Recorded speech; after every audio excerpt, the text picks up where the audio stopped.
You all in today VCM. Friends, today we have with us eminent speaker CA Pankaj Shah ji. He will deliver on the topic 360 degree of international taxation. He will cover form 15 CA, 15 CB, international taxation with NRIs, and what is the status for the resident and non-residents, and also foreign remittance. Pankaj भाई के लिए तो मैं बस इतना कहना चाहूंगा कि पंकज भाई का जहां नाम आता है वहां इनकम टैक्स बड़ा इजी से लगने लग जाता है, क्योंकि पंकज भाई जिस तरीके से हमें इनकम टैक्स समझाते हैं, जिस तरह से इनकम टैक्स सिखाते हैं, वो वास्तव के अंदर बहुत अच्छा लगता है कि हमें जब क्वेरी सेशन भी आता है तो उसमें बहुत अच्छा डिस्कशन रहता है पंकज भाई के साथ। तो सबसे पहले तो पंकज भाई थैंक यू सो मच, आपने हमारा इनविटेशन एक्सेप्ट किया सीआईआरसी का। आपका क्योंकि बहुत रूटीन रहता है, जयपुर में भी सर ने बहुत बार प्रोग्राम्स ज्वाइन किए हैं, मैंने वहां पे फिजिकली भी, और जीसीएम में आप आए हमारे साथ के अंदर, thank you so much. Friends, मैं आपसे एक चीज और शेयर करना चाहूंगा। As all of you know कि सीआईआरसी अमृत महोत्सव के अंदर 75 प्रोग्राम कर रही है डेली 75 डेज के। इसमें हम लोग डेली प्रोग्राम कर रहे हैं। उसमें अगर आपकी भी कोई सजेशन हो, इफ यू थिंक कि सर ये प्रोग्राम भी उसमें ऐड होना चाहिए, अगर आपको लगता है सर ये टॉपिक पे ऐड होना चाहिए, या अगर आपको लगता है कि सर एज ए स्पीकर में सीआईआरसी में आना चाहिए, या सर एज ए मॉडरेटर मुझे आना है, जो भी आपको लगता है, तो प्लीज आप हमारे किसी भी रीजनल काउंसिल मेंबर से कांटेक्ट करें। कोई भी आपके शहर में है, या आप यहाँ भी हमारे जो ऑफिसर्स हैं इनको भी आप बता सकते हैं। हमारी टीम हमेशा आपके साथ के अंदर है। तो मैं बस आपसे ये रिक्वेस्ट करूंगा कि आपकी जो भी कोई हो, आपके सजेशन हो, प्लीज आप हमें बताएं, सो दैट हम जो आगे प्रोग्राम्स हैं उनके अंदर उसको इंक्लूड कर सकें। और कोई अगर हमारे अंदर कोई कमी है हमारे अंदर, वो भी बताएं, सो दैट आगे हम उनको सुधार भी किया जा सके। Now without wasting more time, I request our today's speaker Pankaj भाई जी। पंकज जी प्लीज आप आए और अब संभालें सर। धन्यवाद अनिल भाई। सबसे पहले तो मैं सीआईआरसी का आभारी हूँ कि इस टॉपिक पे मुझे इस आजादी के अमृत महोत्सव में बोलने का अवसर दिया। विशेषकर सर मैं देख रहा हूँ कि लगभग 75 दिवस के रोज कोई ना कोई अच्छे इंटरेस्टिंग इंपॉर्टेंट टॉपिक पे सीआईआरसी प्रोग्राम कर रही है। तो वास्तव में काबिले तारीफ है आपकी टीम को, साधुवाद कि इतना समय निकाल के डेली बेसिस पे प्रोग्राम करना वास्तव में बहुत टाइम एनर्जी कंज्यूम करता है। और सीआईआरसी से इस प्रकार का इनिशिएटिव, अलग अलग विभिन्न टॉपिक्स जो प्रोग्राम ऑर्गेनाइज कर रहे हैं, उसके लिए really heads off to you all. Now coming to my today's topic, जो 195 इंटरनेशनल टैक्सेशन, तो ये ऐसा टॉपिक है जिसके ऊपर हम सब लोग हमेशा चिंतित रहते हैं कि यार फॉरेन रेमिटेंस आ गया, ये फॉरेन का ट्रांजैक्शन आ गया, इसमें क्या करना है क्या नहीं करना। तो इतनी टेंशन लेने की कोई बात नहीं है। आज के सेशन के बाद मेरा प्रयास रहेगा कि आप सबको इंटरनेशनल टैक्सेशन या फॉरेन रेमिटेंसेस से जुड़े जो टॉपिक हैं, क्वेश्चंस हैं, उन सब के ऊपर आप एक एक्सपर्ट के रूप में राय दे पाएंगे। और ऐसा क्यों?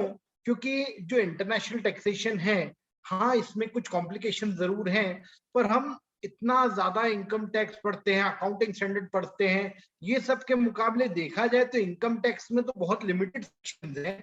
उसी एक्ट का पार्ट है, इंटरनेशनल टैक्स का कोई और एक्ट नहीं है। हमारे इनकम टैक्स एक्ट के ही कुछ सेक्शन इससे डील करते हैं। और कुछ बेसिक कंसेप्ट अगर हम क्लियर कर लेंगे तो बहुत सारे प्रश्नों का हम जवाब दे पाएंगे। ये टॉपिक हमारे लिए प्रैक्टिस के हिसाब से भी बहुत इंपॉर्टेंट है, क्योंकि फॉरेन रेमिटेंसेस हर कोई नहीं डील करता, हर कोई नहीं देखता। तो इस फील्ड में हम वेंचर करेंगे और इसकी जरूरत लगभग हमारे हर क्लाइंट के केस में हमको पड़ती ही है। तो मैं मेरे प्रेजेंटेशन के साथ आपके साथ मुखातिब हूँ। आई होप मेरा प्रेजेंटेशन सबको विजिबल है। जी सर। इंटरनेशनल टैक्सेशन के 360 डिग्री एस्पेक्ट्स हम डील करेंगे। फॉरेन रेमिटेंसेस के अंदर 195 में टीडीएस कैसे करना, 15 सीबी जारी करते समय हमें क्या क्या चीजों का ध्यान रखना है। लगभग हमारे देश में हर परिवार में कहीं ना कहीं कोई ना कोई व्यक्ति विदेश में है ही, तो वो इंडिया में प्रॉपर्टी खरीदता है, बेचता है, उससे जुड़े क्या रिपरकेशंस हैं वो हमें जानना समझना जरूरी है। इसके अलावा double tax avoidance agreement DTAA के बारे में हम कहते ही हैं, पर ये क्या बला है इसको समझना वो भी आज के सेशन में होगा। इन सब चीजों के ऊपर आज हम एक बेसिक डिस्कशन करने वाले हैं। और सबसे पहले अगर हम बात करें फॉरेन रेमिटेंसेस की, तो अपने मन से ये दूर कर दें कि हम इसमें नहीं देखते या हम इसमें नहीं डील करते। आज का प्रेजेंटेशन देखने के बाद अगर आप इस टॉपिक से अपडेटेड रहते हैं तो वास्तव में आप अपनी प्रैक्टिस के अंदर एक नया डायमेंशन शुरू कर सकते हैं, अपनी प्रैक्टिस को नया आयाम दे सकते हैं, क्योंकि वास्तव में कुछ बेसिक कंसेप्ट की अगर आपको अंडरस्टैंडिंग है तो आप वास्तव में अपने क्लाइंट को वैल्यू एडिशन सर्विस दे सकते हैं। बस अपने हर प्रेजेंटेशन में एक बात मैं जरूर कहता हूं कि फॉरेन रेमिटेंसेस का सेशन आप सुन रहे हैं तो आप अपने 1.5 से 2 घंटे इसमें इन्वेस्ट कर रहे हैं, तो इसका नॉलेज फ्री में मत बांटिएगा। आपका क्लाइंट आ रहा है, उसकी समस्या को देखें, समझें और उसके बाद में उसको एडवाइस करें और उसकी फीस पहले जरूर चार्ज करें। ये टॉपिक बहुत इंपॉर्टेंट है। 5,000 रुपए हो या 5,000 करोड़ रुपए हो, ये रेमिटेंस केवल हमारी एक साइन के बेसिस 15 सीबी जो हम सर्टिफाई करते हैं उस बेसिस पे 5,000 करोड़ का रेमिटेंस भी अगर हो सकता करना है तो बैंक आपके सर्टिफिकेट के अलावा और कुछ नहीं मांगेगी। ये हमारे पास में पावर है। तो with great power comes great responsibility. तो आज इस टॉपिक को हम समझेंगे। ये टॉपिक का इंपॉर्टेंस कब हुआ? जब इंडिया में एलपीजी हुआ। Liberalisation, privatisation, globalisation. जैसे ये लिबरलाइजेशन हुआ तो इंडिया में हम लोग सर्विसेज लेने लगे, देने लगे, और सर्विसेज लेने देने में जो है डबल टैक्सेशन आने लगा। टैक्सेशन अपने आप में इंपॉर्टेंट इमर्ज होने लगा। ये बहुत ही डायनेमिक लॉ है। टैक्सेशन के प्रिंसिपल इसमें रेगुलरली चेंज होते जाते हैं, अपडेट होते जाते हैं। तो इस अपडेशन को जानना समझना हमारे लिए जरूरी है।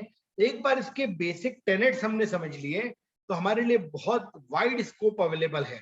और ये स्कोप इतना ज्यादा अवेलेबल है हमारे पास में कि नॉर्मल स्क्रूटनी देखते हैं या वो एस्पेक्ट देखते हैं हम, उसके मुकाबले फॉरेन रेमिटेंसेस, इंटरनेशनल टैक्सेशन में जब हम एडवाइस करेंगे तो एक अच्छा रेवेन्यू जनरेट किया जा सकता है इसके अंदर।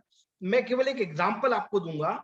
एक दिन 2014 की बात है, 1 अप्रैल 2014 को मेरी इच्छा हुई तो मैंने एक आर्टिकल लिखा इसी के ऊपर, requirement of 15 CACB when remittance is not taxable. उस समय इंपोर्ट पे भी मांगने लगे थे, बैंक की तरफ से कई डिमांड आ रही थी, लोग अप्रोच कर रहे थे। तो मैंने सोचा ऐसे ही एक आर्टिकल लिख के टैक्स गुरु साइट पे डाल दिया।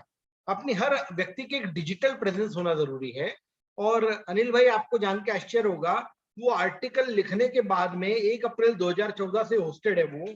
अब क्या होता है, हमारे यहाँ किसी को भी कुछ भी जानना है, स्पेशली हमारे देश के एनआरआई जो हो गए हैं, हमारे देश के बच्चे जो बाहर पढ़ रहे हैं, वो अपने पिताजी के सीए साहब को नहीं जानते। तो वो तो क्या करते हैं, बैंक से मांगते हैं कि भैया क्या क्या है, हमको इतना पैसा चाहिए यहाँ पर। तो बैंक लिस्ट दे देती है, बैंक ने लिस्ट दे दी, बाकी सब फॉर्म तो बैंक भर देती है, उसमें 15 CACB लिखा है। अब हमारे यहाँ का जो नौजवान जो बाहर है, वो नौजवान क्या करेगा, गूगल पे सर्च करेगा 15 CACB। तो वो जैसे ही सर्च करता तो मेरा आर्टिकल आता, उस बेस पे मेरे से इंक्वायरी करता, और जब मैं कुछ बेसिक कंसेप्ट बता के उसको एक बेसिक एडवाइजरी देता तो 15 CB भी मुझसे भरवाना चाहता कि आप इसमें हेल्प कर दो। और सर नहीं तो भी उस समय साल 2 साल में 2-5 लाख रुपए का रेवेन्यू मैंने उस आर्टिकल के बेस पे जनरेट कर दिया। तो हम सबके कहीं ना कहीं डिजिटल प्रेजेंस होना चाहिए। आज किसी को कुछ भी देखना है तो चाहे वो जयपुर में बैठा हो या जैसलमेर में बैठा हो या इंदौर में बैठा हो, आदमी की फिजिकल प्रेजेंस उतनी महत्वपूर्ण नहीं है। अब डिजिटल प्रेजेंस का जमाना आ गया है। तो 15 CACB पे वो आर्टिकल सर्च करते हैं, लगभग 2 लाख व्यूज आर्टिकल्स को अभी भी दिखा रहा है वो, कि 2 लाख से ज्यादा लोगों ने उस पर हिट किया है, देख चुके हैं। तो ये हमारे लिए बहुत अच्छा प्रॉमिसिंग फील्ड है। पर ये 15 CB जो हम सर्टिफाई करते हैं, एक क्वेश्चन आपको जरूर करूंगा मैं कि जब तक हमको लॉ का पूरा नॉलेज नहीं हो उसको सर्टिफाई नहीं करें। अगर आपने गलत सर्टिफिकेट इशू किया है तो अब इनकम टैक्स कहीं सेक्शन 271J है जो 10,000 रुपए पर डिफॉल्ट पेनल्टी लगाता है। पर यहाँ पर समस्या पूरी नहीं हो जाती, ये पेनल्टी के साथ ही हमारे ऊपर एक दाग लग जाएगा। और अगर किसी भी व्यक्ति पे 271J की पेनल्टी लगी है तो आप मान के चले वो मेंबर फिर कई सारे दूसरे जैसे रजिस्टर्ड वैल्यूअर हुआ, इंसॉल्वेंसी प्रोफेशनल हुआ, ये सब प्रैक्टिस करने के लिए डीबार हो जाता है। उन सब लॉज में लिखा हुआ है कि आपको मिनिमम इतनी 10 इयर्स की प्रैक्टिस होनी चाहिए, 3 इयर्स की प्रैक्टिस होनी चाहिए, और आप पर 271J की पेनल्टी नहीं लगी होनी चाहिए। अगर कहीं भी ये पेनल्टी लगी है तो आप डीबार हो जाओगे उन सब प्रैक्टिसेस को करने के लिए या और ऐसा कुछ भी काम करने के लिए। तो इसलिए ध्यान रखें कि इस तरीके की कोई पेनल्टी हमारे ऊपर नहीं लगे। MEF में जब हम एम्पेनलमेंट करते हैं तो उसमें भी ये 271J का आ रहा है कि अगर किसी मेंबर पे 271J की पेनल्टी लगी होगी जो कि गलत सर्टिफाई करने के लिए है, तो उसको समस्या हो जाएगी। इसके अलावा एक और बहुत इंपॉर्टेंट चीज है साथियों, हम सब जानते हैं पीयर रिव्यू का कंसेप्ट बहुत इंपॉर्टेंट है, और शायद आप लोगों को अवेयर भी होगा कि अब पीयर रिव्यू लगभग लगभग हर फॉर्म पे लगने वाला है, क्योंकि जो उन्होंने अमेंडमेंट्स किए हैं उसके हिसाब से 3 साल का पीयर रिव्यू होता है। 2024 से ये अमेंडमेंट लेके आ गए कि जिस भी फर्म के अंदर 3 पार्टनर्स हैं उनका कंपलसरी पीयर रिव्यू होगा। जो भी प्रोप्राइटर या कोई भी व्यक्ति जो बैंक ऑडिट कर रहा है, स्टैट्यूटरी बैंक ब्रांच ऑडिट, उसके ऊपर पीयर रिव्यू कंपलसरी हो गया है। तो इसलिए ये सारे कंसेप्ट को ध्यान में रखते हुए कोई भी गलत सर्टिफिकेशन हम नहीं करें, उसके बहुत सारे इम्प्लीकेशंस हो सकते हैं। नाउ मूविंग अहेड, ये तो एक बेसिक भूमिका हो गई। अब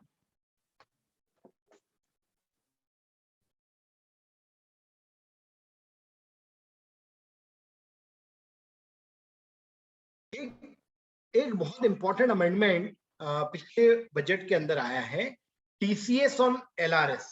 ये कंसेप्ट समझने के पहले एलआरएस क्या होता है, कोई भी ट्रांजैक्शन हमको करना है, सपोज अनिल भाई फॉरेन में है, मुझे उनको कोई पेमेंट करना है, तो वो पेमेंट कैसे होगा? तो इसके लिए एक सबसे इंपॉर्टेंट चीज है, इनकम टैक्स तो बाद में आएगा, इन सारे पैसे के आने जाने लेन देन को अगर कोई गवर्न करता है तो वो है FEMA, foreign exchange management act. FEMA के अंदर कोई भी ट्रांजैक्शन मैं इंडिया से बाहर कर रहा हूं, उन ट्रांजैक्शन को हमको कैरेक्टराइज करना पड़ेगा, या तो वो करंट अकाउंट ट्रांजैक्शन होगा या वो कैपिटल अकाउंट ट्रांजैक्शन होगा। अब करंट अकाउंट ट्रांजैक्शन क्या, जो रोजमर्रा का मेरा रेगुलर बेसिस का ट्रांजैक्शन है, रूटीन ट्रांजैक्शन है, जैसे मैं इंपोर्ट कर रहा हूं उसके लिए कुछ पेमेंट बाहर कर रहा हूं, या एक्सपोर्ट कर रहा हूं तो वो एक करंट अकाउंट ट्रांजैक्शन हो गया।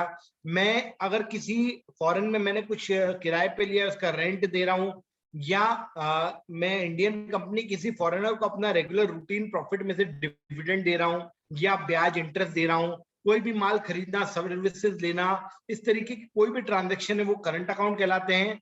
इसके विपरीत अगर मैं बाहर कोई शेयर्स लेना चाहता हूं, कोई प्रॉपर्टी खरीदना चाहता हूं, फॉरेन से लोन लेना चाहता हूं या फॉरेन में लोन देना चाहता हूं, ये सब कैपिटल अकाउंट ट्रांजैक्शन हो गए। पहले हमारा जो रेगुलेटर था वो था फेरा, फॉरेन एक्सचेंज रेगुलेशन है, वो बहुत ही ड्रैकोनियन प्रोविजन हुआ करता था, उसको रिप्लेस किया फेमा ने 1999 में।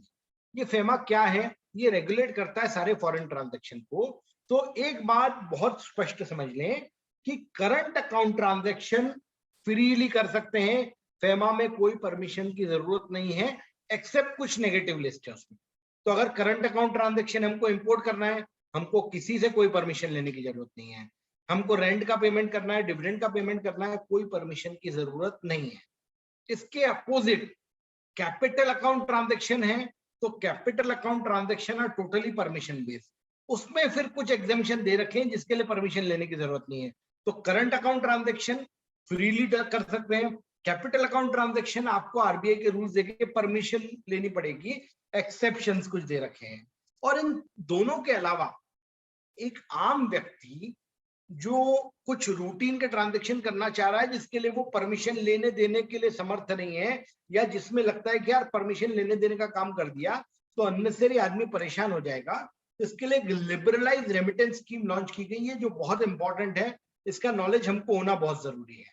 ये लिबरलाइज रेमिटेंस स्कीम में भी 2 पार्ट है, एक वो व्यक्ति जो भारत का नागरिक है उसके ऊपर एक अलग रूल एप्लीकेबल है, और वो जो एनआरआई है पर इंडियन ओरिजिन का है उसके लिए अलग है। अब क्या होता है, हमारा इंडियन व्यक्ति है, उसको अपना बच्चा अगर बाहर पढ़ने गया उसके लिए कुछ पैसे भेजने हैं, या कोई बाहर घूमने जाना है उसके लिए पैसे देने हैं, या कोई भी टाइप का ट्रांजैक्शन, इसमें कोई वो नहीं है, लिबरलाइज रेमिटेंस स्कीम है, तो $2.5 लाख तक बिना किसी की परमिशन के वो आदमी उसको रेमिट कर सकता है। $2.5 लाख, मतलब अगर हम 100 रुपए से भी पकड़े तो लगभग 2.5 करोड़ रुपए तक के ट्रांजैक्शन करने के लिए कोई परमिशन की जरूरत नहीं है, हमारा देश का नागरिक वो कर रहा हो तो। इसके विपरीत अगर कोई फॉरेन में हमारे यहाँ का व्यक्ति सेटल हो गया है, एनआरआई है, उसके पिताजी ने कोई मकान बेचा जो उसके नाम पे था, जिसका पैसा उस व्यक्ति के नाम पे है, अब वो अपना पैसा बाहर मंगाना चाहता है, खुद का पैसा बाहर मंगाने के लिए, क्योंकि एनआरआई है, वहां ज्यादा पैसे की जरूरत पड़ेगी, तो इसलिए उनके लिए लिमिट है $1 मिलियन पर एनम, मतलब लगभग 8 से 10 करोड़ रुपए तक वो अगर फॉरेन ले जाता है तो उसको कहीं कोई परमिशन वगैरह की जरूरत नहीं पड़ेगी। तो ये लिबरलाइज रेमिटेंस स्कीम है। तो कोई भी हमारा क्लाइंट आके पूछता है कि सर मुझे अपने बेटे को बाहर पढ़ने भेजना है, कितने तक पैसा मैं कर सकता हूँ, या कुछ बाहर ट्रांजेक्शन करना है, आप देखो अगर वो रेसिडेंट रेमिट कर रहा है तो $2.5 लाख फेमा की तरफ से कोई दिक्कत नहीं। अगर वो एनआरआई है, पर्सन ऑफ इंडियन ओरिजिन है, तो $1 मिलियन तक आप फॉरेन में रेमिट कर सकते हो, कोई समस्या उसको नहीं आएगी। समस्या अब इनकम टैक्स में आ गई है। जब एलआरएस में इतने ट्रांजैक्शन होने लगे तो यार ये व्यक्ति फॉरेन में इतना खर्चा कर रहा है, इसकी कैपेसिटी है या नहीं, ये पता कैसे चलेगा? तो इसको ट्रैक करने के लिए एक टीसीएस का प्रोविजन सरकार ने ला दिया है। इसके अंतर्गत कोई भी रेजिडेंट या नॉन रेजिडेंट अगर फॉरेन रेमिटेंस कर रहा है, किस लिए कर रहा है? लिबरलाइज रेमिटेंस स्कीम के अंतर्गत किसी भी ऑब्जेक्ट से कर रहा हो, तो उस व्यक्ति को 7 लाख रुपए से अधिक, अगर मैंने 10 लाख रुपए रेमिट किया है एलआरएस में, तो 3 लाख रुपए पे 7 लाख के ऊपर जो भी अमाउंट रेमिट किया है उसके ऊपर 5% टीसीएस होगा। इससे गवर्नमेंट ट्रैक कर सकेगी कि कौन व्यक्ति फॉरेन कितना फंड भेज रहा है, एलआरएस में कर रहा है, तो उसके बाद इतनी कैपेसिटी है नहीं है क्या है, तो इसको ट्रैक करने के लिए एक बहुत अच्छा प्रोविजन बना दिया है। तो एलआरएस, अगर कोई भी व्यक्ति एलआरएस के अंतर्गत पेमेंट कर रहा है, चाहे बच्चा बाहर पढ़ने जा रहा हो या मुझे कोई फॉरेन के अंदर रहने जाना हो, कहीं टूर पे जाना हो, ट्रिप पे जाना हो, कोई भी पेमेंट अगर मैं एलआरएस के अंतर्गत कर रहा हूँ, एलआरएस में वही पेमेंट करते हैं जो रूटीन इंडिविजुअल के ऊपर एप्लीकेबल है। अगर कोई कंपनी ट्रांजैक्शन कर रही है तो वो तो करंट अकाउंट ट्रांजैक्शन हो गए, वो एलआरएस में नहीं आएगा। तो एक और चीज हम समझ लें, अगर कोई ट्रांजैक्शन हम करंट अकाउंट में करवा सकते हैं तो उसको एलआरएस में नहीं ले, क्योंकि उसके ऊपर फिर ये 7 लाख रुपए की लिमिट एप्लीकेबल हो जाती है। कोई इंडिविजुअल प्रोप्राइटर है, वो बिजनेस कर रहा है, इंपोर्ट कर रहा है, तो उसको एलआरएस में नहीं ले, क्योंकि एलआरएस में अगर आपने ट्रांजेक्शन को कैरेक्टराइज किया तो 5% टीसीएस का प्रोविजन उस पर लग जाएगा। एलआरएस की लिमिट जो है वो पर फाइनेंशियल ईयर है, 1 अप्रैल से 31 मार्च की लिमिट देखते हैं। अब एलआरएस में हम बात करें कि अगर कोई बच्चा पढ़ने जा रहा है पर वो लोन लिया है, उसने उस लोन के फंड से वो फॉरेन के एजुकेशन कॉस्ट मीट कर रहा है, तो ऐसे में 5% टीसीएस उसके ऊपर एक्स्ट्रा कॉस्ट हो जाएगी। तो अगर आपने लोन लेके आप अगर फॉरेन में एलआरएस में रेमिटेंस कर रहे हो तो 0.5% का उसका टीसीएस का रेट है। पर हाँ, मेरे खुद के पैसे से बिना लोन लिए, बिना एजुकेशन फाइनेंशियल इंस्टीट्यूशन लोन लिए मैं रेमिटेंस कर रहा हूं, तो फिर 5% का रेट रहेगा, यहाँ कोई सब्सिडाइज नहीं है। तो ये टीसीएस और एलआरएस बहुत इंपॉर्टेंट नई चीज है जो हमको अवेयर होना चाहिए। इसके अलावा अगर फॉरेन घूमने जाना है, ओवरसीज टूर प्रोग्राम है, तो अगर इसमें ट्रेवल के लिए, होटल स्टे, बोर्डिंग के लिए खर्चा हो रहा है या और किसी चीज के लिए खर्चा हो रहा है, और इसका सेलर जो है उसको 5% टीसीएस करना पड़ेगा। अब मुझे फॉरेन घूमने जाना है, उसके लिए मैंने 1 लाख रुपए दिए, तो 1 लाख रुपए के ऊपर 5% और लेगा, वो 1,05,000 लेगा मुझसे टीसीएस के। तो ये क्या चीज है? ओवरसीज टूर प्रोग्राम पैकेज है, जिसके अंतर्गत फॉरेन घूमने जाने या कोई भी इस तरीके का ट्रांजैक्शन है तो 5% टीसीएस करना पड़ेगा। इसमें वो 7 लाख रुपए वाली लिमिट नहीं है, ये किसी भी व्यक्ति के ऊपर लग सकता है। अब बात करें हम, ये हर ट्रेवलर पे लगेगा क्या? नहीं, ये जो पैकेज बाय कर रहा है, सपोज किसी कंपनी ने आपको टूर पे भेज दिया और कंपनी ने पैकेज खरीदा है, तो ये टीसीएस कंपनी का होगा, उस इंडिविजुअल ट्रेवलर का नहीं होगा। ये इंपॉर्टेंट है। The buyer of package is responsible to bear this TCS of 5%। ये अपने आप में एक इंपॉर्टेंट कंसेप्ट है जो हमने समझ लिया। अब हम वापस आते हैं फेमा के ऊपर। हमको कोई भी रेमिटेंस पैसा इंडिया के बाहर भेजना है तो आरबीआई 2 चीजें कहती है। एक, फॉर्म नंबर A1 या A2 में फेमा का फॉर्म है आरबीआई का कि ये क्यों कर रहे हैं, उसका नेचर स्पेसिफाई करना है। अब इसमें भी 2 ही टाइप के फॉर्म होते हैं, A1 A2। अगर मैंने बाहर से माल खरीदा है, उसके लिए मैं पेमेंट कर रहा हूं, तो वो जाएगा A1 में। इंपोर्ट के अगेंस्ट में अगर कोई भी पेमेंट करना है मुझे तो उसकी डिक्लेरेशन फॉर्म A1 में देना पड़ेगा। इंपोर्ट के अलावा बाकी किसी भी टाइप का कोई भी रेमिटेंस में कर रहा हूं उसके लिए फॉर्म नंबर A2 है। तो ये A1 या A2 जैसे ही हमने भरा तो आरबीआई की रिक्वायरमेंट तो फुलफिल हो जाती है। आरबीआई ने इसी के साथ एक और टैग कर दिया रिक्वायरमेंट इनकम टैक्स क्लियरेंस की। तो जब एक तो आरबीआई का डिक्लेरेशन, दूसरा इनकम टैक्स क्लियरेंस, ये दो काम किए बिना हम फॉरेन में रेमिटेंस नहीं कर सकते, राइट। अब इनकम टैक्स क्लियरेंस का मतलब क्या? तो इनकम टैक्स क्लियरेंस का मतलब ये कि जो पैसा बाहर जा रहा है उस पर जितना इनकम टैक्स दिया था वो दिया जा चुका है। अगर ये इनकम टैक्स क्लियरेंस हो जाता है तब आप फॉरेन रेमिटेंस कर सकते हो, अदरवाइज नहीं कर सकते। अब इसमें दो चीजें हैं, या तो इनकम टैक्स आ ही नहीं रहा होगा तो उसका क्लियरेंस लग जाएगा उसमें कि इनकम टैक्स नहीं आ रहा, इनकम टैक्स आ रहा होगा तो कितना इनकम टैक्स आ रहा है और वो कट के ऑलरेडी उसका पेमेंट हो गया है, ये आपको सर्टिफिकेट देना पड़ेगा। तो ये इनकम टैक्स क्लियरेंस के ऊपर आज हमारा फोकस रहेगा। इसको हम समझेंगे कि ये क्या है, कैसे है। तो सबसे पहले इनकम टैक्स क्लियरेंस है तो इनकम टैक्स में कौन से प्रोविजंस इस कंसेप्ट को डील करते हैं, कुछ बेसिक कंसेप्ट हो गए। फिर आता है सेक्शन नंबर 6 रेजिडेंशियल स्टेटस का। यहां हमें क्या देखना है, हम पैसा दे रहे हैं, हम मतलब कोई भी रेजिडेंट मान लें, किसको दे रहे हैं? किसी नॉन रेजिडेंट को, किसी विदेशी नागरिक को दे रहे हैं। तो पैसा किसको मिल रहा है? हमेशा इनकम टैक्स में टैक्स उन पे लगता है जिनको पैसा रिसीव हो रहा हो। तो वो जो फॉरेन की कंपनी, इंडिविजुअल फर्म, जो भी जिसको पैसा मिल रहा है, उसकी वह इनकम जो पैसा उसको प्राप्त हो रहा है, क्या उसके हाथ में टैक्सेबल है इंडिया में, ये देखना है। अगर टैक्सेबल है तो कोई दिक्कत नहीं, उस पर टैक्स काट लो। टैक्सेबल नहीं है तो उसको क्लियरेंस दे दो, पैसा सीधे ले जा सकता है। तो टैक्सेबल है या नहीं ये कैसे मालूम पड़ेगा? तो रेजिडेंट के लिए अलग रूल है, नॉन रेजिडेंट के लिए अलग रूल है। तो पहले तो कोई रेजिडेंट है या नहीं ये सेक्शन 6 बताएगा। फिर वो रेजिडेंशियल स्टेटस उसका डिटरमाइन करने के बाद रेजिडेंट को, नॉन रेजिडेंट को क्या टैक्सेबल है ये सेक्शन 5 चार्जिंग सेक्शन बताएगा। अब सेक्शन 5 बोलता है कि यार जो भी इनकम इंडिया में अक्रू और राइज हो रही है वो टैक्सेबल है। तो क्या अक्रू और राइज हो रही है सेक्शन 9 बताएगा। अब टैक्सेबल है तो किस रेट पे टैक्स है, ये फर्स्ट शेड्यूल में रेट्स ऑफ टैक्स दे रखे हैं इनकम टैक्स एक्ट के। इसके बाद में चैप्टर 12 है, कुछ प्रोविजंस हैं। DTAA आता है कि यार DTAA के अनुसार कोई भी पेमेंट पे डबल टैक्सेशन लग रहा हो, 2 बार टैक्स लग रहा हो तो उसका क्या होगा। फिर सेक्शन 195 कि जो भी पैसा हमारे देश से बाहर जा रहा है उसके ऊपर TDS कैसे होगा, क्या होगा, कितना होगा, वो डील करता है।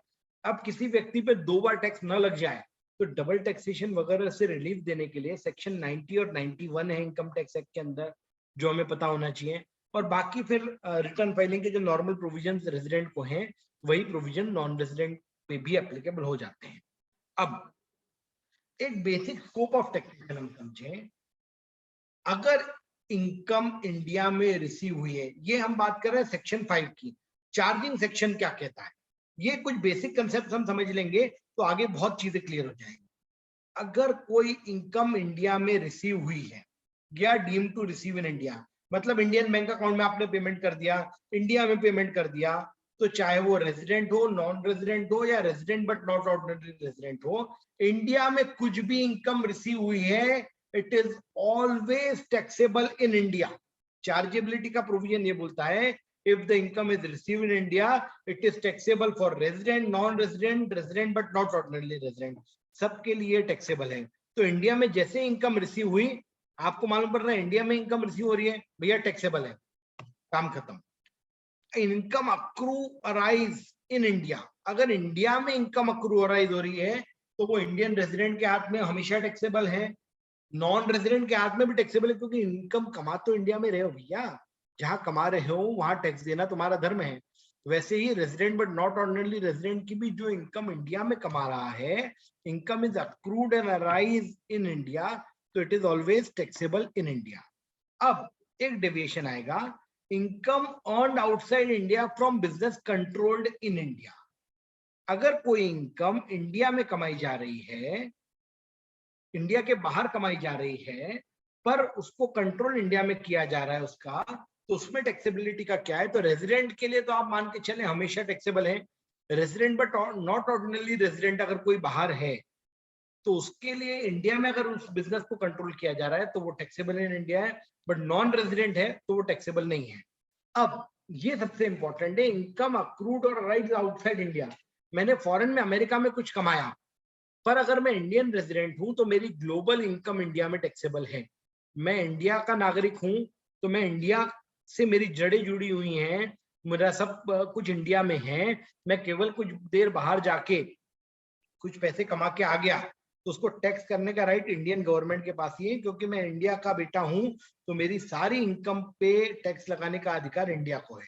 तो इनकम इंडिया के बाहर भी अक्रूराइज हो, पर अगर मैं इंडियन रेजिडेंट हूं तो it is always taxable in India. पर कोई नॉन रेजिडेंट है या resident but not ordinary resident है और उसकी फॉरेन में कुछ इनकम है तो वो इंडिया में टैक्सेबल नहीं होगी, it will not be taxable in India. ये बेसिक स्कोप ऑफ टैक्सेशन हो गया। अब रेजिडेंशियल स्टेटस की बात करें तो ये बहुत टिकलिश है। नॉर्मली सिटीजनशिप का हमारे यहाँ पर कोई इंपॉर्टेंस नहीं था। रेजिडेंट अलग होता है, सिटीजन अलग होता है। रेजिडेंट उसके इंडिया में रहने से वो बनता है, और सिटीजन वो है जो भारत का नागरिक जिसका पासपोर्ट जहां से जनरेट हुआ है, वो सिटीजनशिप होती है। अब रेजिडेंशियल स्टेटस कैसे डिटरमाइन होगा, उसमें फिजिकल स्टे का अपना इंपॉर्टेंस है। फिजिकल स्टे का इंपॉर्टेंस क्यों है? अगर मैं 182 दिन या उससे ज्यादा इंडिया में रहा हूं तो मैं ऑटोमेटिकली रेजिडेंट बन जाऊंगा। उसके बाद और कुछ देखने की जरूरत नहीं है। 182 दिन से ज्यादा मैं इंडिया में रह लिया मतलब मैं इंडिया का रेजिडेंट हूं, तो मुझे इंडिया में टैक्स देना पड़ेगा। ऐसा क्यों? क्योंकि भैया आप 182 दिन से ज्यादा इंडिया में रह रहे हो तो आप इंडियन सर्विसेज को इतना यूज कर रहे हो, आपने आधे साल से ज्यादा majority of the year Indian services को यूज किया, इंडियन रोडों पे चले हो, इंडियन सोशल सिक्योरिटी में रहे हो, इंडियन पुलिस की आपने सेवाएं ली, सिक्योरिटी ली है, कई सारी चीजें हैं। आप इंडिया में जो सिविलाइज सोसाइटी में रह रहे हो तो इसकी कॉस्ट टू द सिविलाइजेशन आपको पे करनी है। इसलिए अगर आप 182 दिन या उससे ज्यादा इंडिया में रहे हो तो आप रेजिडेंट मान लिए जाओगे, और रेजिडेंट हो, इंडियन रेजिडेंट हो, तो आपकी सारी इनकम इंडिया में टैक्सेबल। अब कोई 182 दिन तो नहीं रहा, 182 दिन रह लिया तो और कुछ देखने की जरूरत नहीं। पर एक और कंडीशन है कि कोई अभी अभी जो है बाहर गया 182 दिन से कम, सपोज 160 दिन ही रहा है, पर इसके पहले तो वो इंडिया में ही था इतने सालों तक, अभी कहीं किसी काम से बाहर चला गया तो वो उसका क्या? तो उसके लिए भी इन्होंने लिया है, अगर कोई व्यक्ति 60 दिन से ज्यादा इंडिया में रहा, 182 दिन तो नहीं रहा, 60 दिन से ज्यादा रहा है इस साल में, और उसके पिछले 4 सालों में 365 दिन से ज्यादा अगर वो इंडिया में रहा है तो उसको भी रेजिडेंट मान लिया जाएगा। तो ये तो रेजिडेंट की कंडीशन हो गई, या तो 182 दिन या दूसरा ऑप्शन 60 दिन इस साल में और पिछले 4 साल में 365 दिन, उसको भी रेजिडेंट मान लेंगे। पर अगर कोई नौकरी करने के लिए चला गया सपोज, तो वो तो वहीं रहने वाला है, तो उसके लिए ये 60 दिन की कंडीशन जो है सूटेबल नहीं रहेगी। तो उसके लिए 60 दिन की जगह 182 दिन की कंडीशन आ जाती है, उस पे 60 दिन वाला एप्लीकेबल नहीं है। मतलब मैं पिछले कई सालों से इंडिया में रह रहा हूं और इस साल जो है सपोज मैं अप्रैल में इंडिया में रहा, मई में इंडिया में रहा, जून में इंडिया में रहा, 90 दिन इंडिया में रहा और फिर फॉरेन चला गया, तो एम्प्लॉयमेंट के लिए अगर मैं गया हूं, मुझे सैलरी का ऑफर लेटर है मेरे पास में, मैंने जॉब ज्वाइन कर ली है, तो फिर मेरे को ये 60 दिन की कंडीशन नहीं लगेगी, 182 दिन वाली कंडीशन लगेगी। तो एम्प्लॉयमेंट आउटसाइड इंडिया है, 60 डेज कंडीशन नहीं है। अब कई बार ये भी होता है कि हमारे यहाँ एनआरआईज होते हैं, वो शादी ब्याह में आते हैं, 2-2 महीने रह जाते हैं। तो ऐसी अगर कोई सिचुएशन या कंडीशन हो रही है जिसमें कोई एनआरआई है, वो इंडिया विजिट करने आया है, तो उसके लिए इन्होंने ये कर दिया है कि भैया फिर वो अगर इंडियन सिटीजन या पर्सन ऑफ इंडियन ओरिजिन है तो उसके लिए इंडिया विजिट करने आया था और विजिट करके चला गया, तो उसके लिए 182 दिन मानेंगे 60 दिन की जगह। तो ये 182 डेज हैज बिकम इम्पोर्टेंट। तो एनआरआई अगर इंडिया विजिट करने आ रहा है, पर अब यहाँ एक डेविएशन कर दिया, बोले यार कोई एनआरआई है जिसकी इंडिया में इनकम 15 लाख से ज्यादा है, तो सब्सटेंशियल इनकम अगर इंडिया के अंदर है, तो उस केस में 120 डेज वाला इश्यू इन्होंने कर दिया है। तो उस केस के अंदर 120 डेज 60 दिन की जगह होगा, मतलब वो 182 दिन को कम कर दिया, 60 दिन की जगह 122 डेज, इसके 120 डेज हो गया है। मतलब इसको अगर हम समझें, कोई रेजिडेंट 182 दिन से ज्यादा रहा है, रेजिडेंट हो गया। अगर कोई 182 दिन से कम रहा है और 60 दिन से ज्यादा रहा है और पिछले 4 सालों में 365 दिन रहा है, तो वो भी रेजिडेंट हो जाएगा, अनलेस वो नौकरी के लिए बाहर गया हो। अगर ऐसा है तो ये 60 दिन की कंडीशन की जगह 182 दिन हो जाएगा, तो वो 182 दिन नहीं रहा तो वो रेजिडेंट नहीं कहलाएगा। तीसरा, अगर कोई सिटीजन या person of Indian origin India visit करने आया, उसकी इनकम अगर 15 लाख से कम है इंडिया में, इंडियन इनकम, तो फिर 182 डेज की कंडीशन देखेंगे। पर अगर 15 लाख से ज्यादा की इनकम है तो 120 डेज देखेंगे कि 120 डेज से ज्यादा इस साल में रहा हो और पिछले 4 सालों में 365 दिन रहा हो, तो उसको रेजिडेंट मान लिया जाएगा। तो ये रेजिडेंशियल स्टेटस के कुछ बेसिक मैंने आपको बताया है। बहुत इसके अंदर और कॉम्प्लिकेशन बढ़ते जाएंगे अगर हम जाएंगे, पर ये एक बेसिक हुआ। एक और अमेंडमेंट आया था डोमिसाइल बेस्ड। डोमिसाइल बेस में उन्होंने ये कर दिया कि ये नॉट विथस्टैंडिंग ये सब पढ़ा, ये ठीक है, पर कोई इंडिविजुअल है जो इंडियन सिटीजन है, उसकी इंडियन इनकम 15 लाख से ज्यादा है, पर वो जो है बंजारा है, वो कहीं नहीं रहता, किसी भी देश का नागरिक नहीं है, वो जो है 15 दिन दुबई रहता है, 15 दिन अमेरिका रहता है, कहीं कहीं इस तरीके से घूम घूम के उसने सब जगह से अपनी जो रेजिडेंशियलशिप है वो अवॉइड कर रखी है। तो ऐसा कोई व्यक्ति है तो उसको डीम्ड रेजिडेंट मान लिया जाता है। क्यों? क्योंकि वो इंडियन रेजिडेंट था, तो by reason of his domicile और रेजिडेंस, अगर वो किसी भी देश में उसको टैक्स, सपोज वो बहरीन में रहता है या कहीं भी रहता है जहां पर टैक्स ही नहीं है, तो ऐसे व्यक्तियों को इंडिया में resident but not ordinary resident मान लिया जाएगा, डीम किया जाएगा और उनकी इंडियन इनकम पे टैक्स लिया जाएगा। तो ये डोमिसाइल बेस्ड टैक्सेशन आया है। इसके अलावा अगर कोई कंपनी है जो इंडियन कंपनी है, इंडिया में इनकॉर्पोरेट हुई है, तो वो रेजिडेंट तब होगी इंडिया की जब उसका place of effective management in India है। इंडियन कंपनी तो हमेशा टैक्सेबल होगी। अगर कोई कंपनी फॉरेन कंपनी है जो इंडिया में इनकॉर्पोरेट नहीं हुई, पर उसके मेजॉरिटी ऑफ डायरेक्टर्स इंडिया में रहते हैं, उसकी सारी बोर्ड मीटिंग अगर इंडिया में हो रही है, तो ऐसा मान लिया जाएगा कि उसका इफेक्टिव मैनेजमेंट इंडिया से हो रहा है, इसके की management and commercial decision India में लिए जा रहे हैं। सो देयरफॉर उसका पोएम इंडिया में है, और अगर उसका पोएम इंडिया में है तो then it will always be taxable in India. उस कंपनी को इंडियन रेसिडेंट मान लिया जाएगा, भले ही वो किसी और देश में चल रही हो। तो ये कुछ रेजिडेंशियल रूल्स हो गए। इसके अलावा लास्ट 2 इयर्स में कोविड की वजह से बहुत इश्यूज हुए, तो कोविड के लिए इन्होंने कुछ सर्कुलर दिए थे। एक तो फर्स्ट ईयर ऑफ कोविड में दिया था कि 22 मार्च को जब लॉकडाउन लगा, और लॉकडाउन की वजह से जो इंडिया में रह गया, जो बाहर नहीं जा पाया आइसोलेशन या इस कंडीशन से, तो लॉकडाउन के जो जितने दिनों तक वो नहीं जा पाया, उसको आइसोलेशन के डेज को उन्होंने एक्सक्लूड कर दिया रेजिडेंशियल के लिए। पर 2021 में कहा कि यार अगर जनरल रिलैक्सेशन हम दे देंगे तो डबल नॉन रेजिडेंसी हो जाएगी, तो उसके लिए उन्होंने दे दिया कि टाई ब्रेकर टेस्ट लगाएंगे। क्या होता है कि मैं किसी कारण से इंडिया का भी रेजिडेंट हूँ, यूएस का भी रेजिडेंट हो गया, तो ऐसे केसेस में क्या करेंगे, तो उसमें टाई ब्रेकर टेस्ट दे रखा है कि मेरा घर कहाँ है, परमानेंट निवास, ऐसी सब कंडीशन देखेंगे, मैं कहाँ, मेरा परिवार कहाँ रहता है, इस तरीके की कंडीशन अगर इंडिया में मेरा परमानेंट रेजिडेंस है तो इंडिया का टाई ब्रेकर टेस्ट, आप एक साथ 2 देशों में रेजिडेंट नहीं माने जा सकते, तो ये ट्रीटी में टाई ब्रेकर टेस्ट लगा के देखेंगे। अगर मेरा घर सब यूएस में है, मैं इंडिया ट्रेवल के लिए आया था या किसी ट्रिप पे आया था और यहीं कोविड की वजह से फंस गया, तो उस केस में देखेंगे कि मेरा परमानेंट घर वगैरह कहाँ है, अगर वो यूएस में है तो मैं वहीं का रेजिडेंट माना जाऊंगा। ये टाई ब्रेकर टेस्ट का मुझे एडवांटेज मिल जाएगा। तो ये तो बात रही रेजिडेंशियल स्टेटस की। अब रेजिडेंशियल स्टेटस के बेस पे हमने जो डिस्कस किया कि अगर इनकम रिसीव्ड इन इंडिया है तो always taxable, accrue or rise always taxable, earned outside India है तो केवल नॉन रेजिडेंट के हाथ में टैक्सेबल नहीं होगी, और accrue or rise outside India है तो वो केवल रेजिडेंट के हाथ में टैक्सेबल होगी, resident but not ordinary resident या नॉन रेजिडेंट के हाथ में टैक्सेबल नहीं होगी। अब moving ahead, income tax clearance. Income tax clearance किस में दिया जाता है? मैं कोई भी पैसा इंडिया के बाहर भेजना चाह रहा हूं तो वो पैसा इंडिया में टैक्सेबल है या नहीं है, इसका क्लियरेंस लेने के 4 तरीके हैं। क्या मैं सपोज पंकज शाह हूं और मेरे मित्र जो अनिल भाई हैं वो सपोज यूएस में बैठे हैं, मुझे उनको कुछ पैसा भेजना है कंसल्टेंसी का, तो सेक्शन 195 सबसेक्शन 2 में जो पेयर है, मतलब मैं एओ को अप्लाई करूंगा कि एओ भैया मैं जो पैसा भेज रहा हूँ उस पर कुछ टैक्स आएगा या नहीं, ये बता दो मुझे, उसका सर्टिफिकेट दे दो। तो ये 195 सबसेक्शन 2 में एओ सर्टिफिकेट देगा।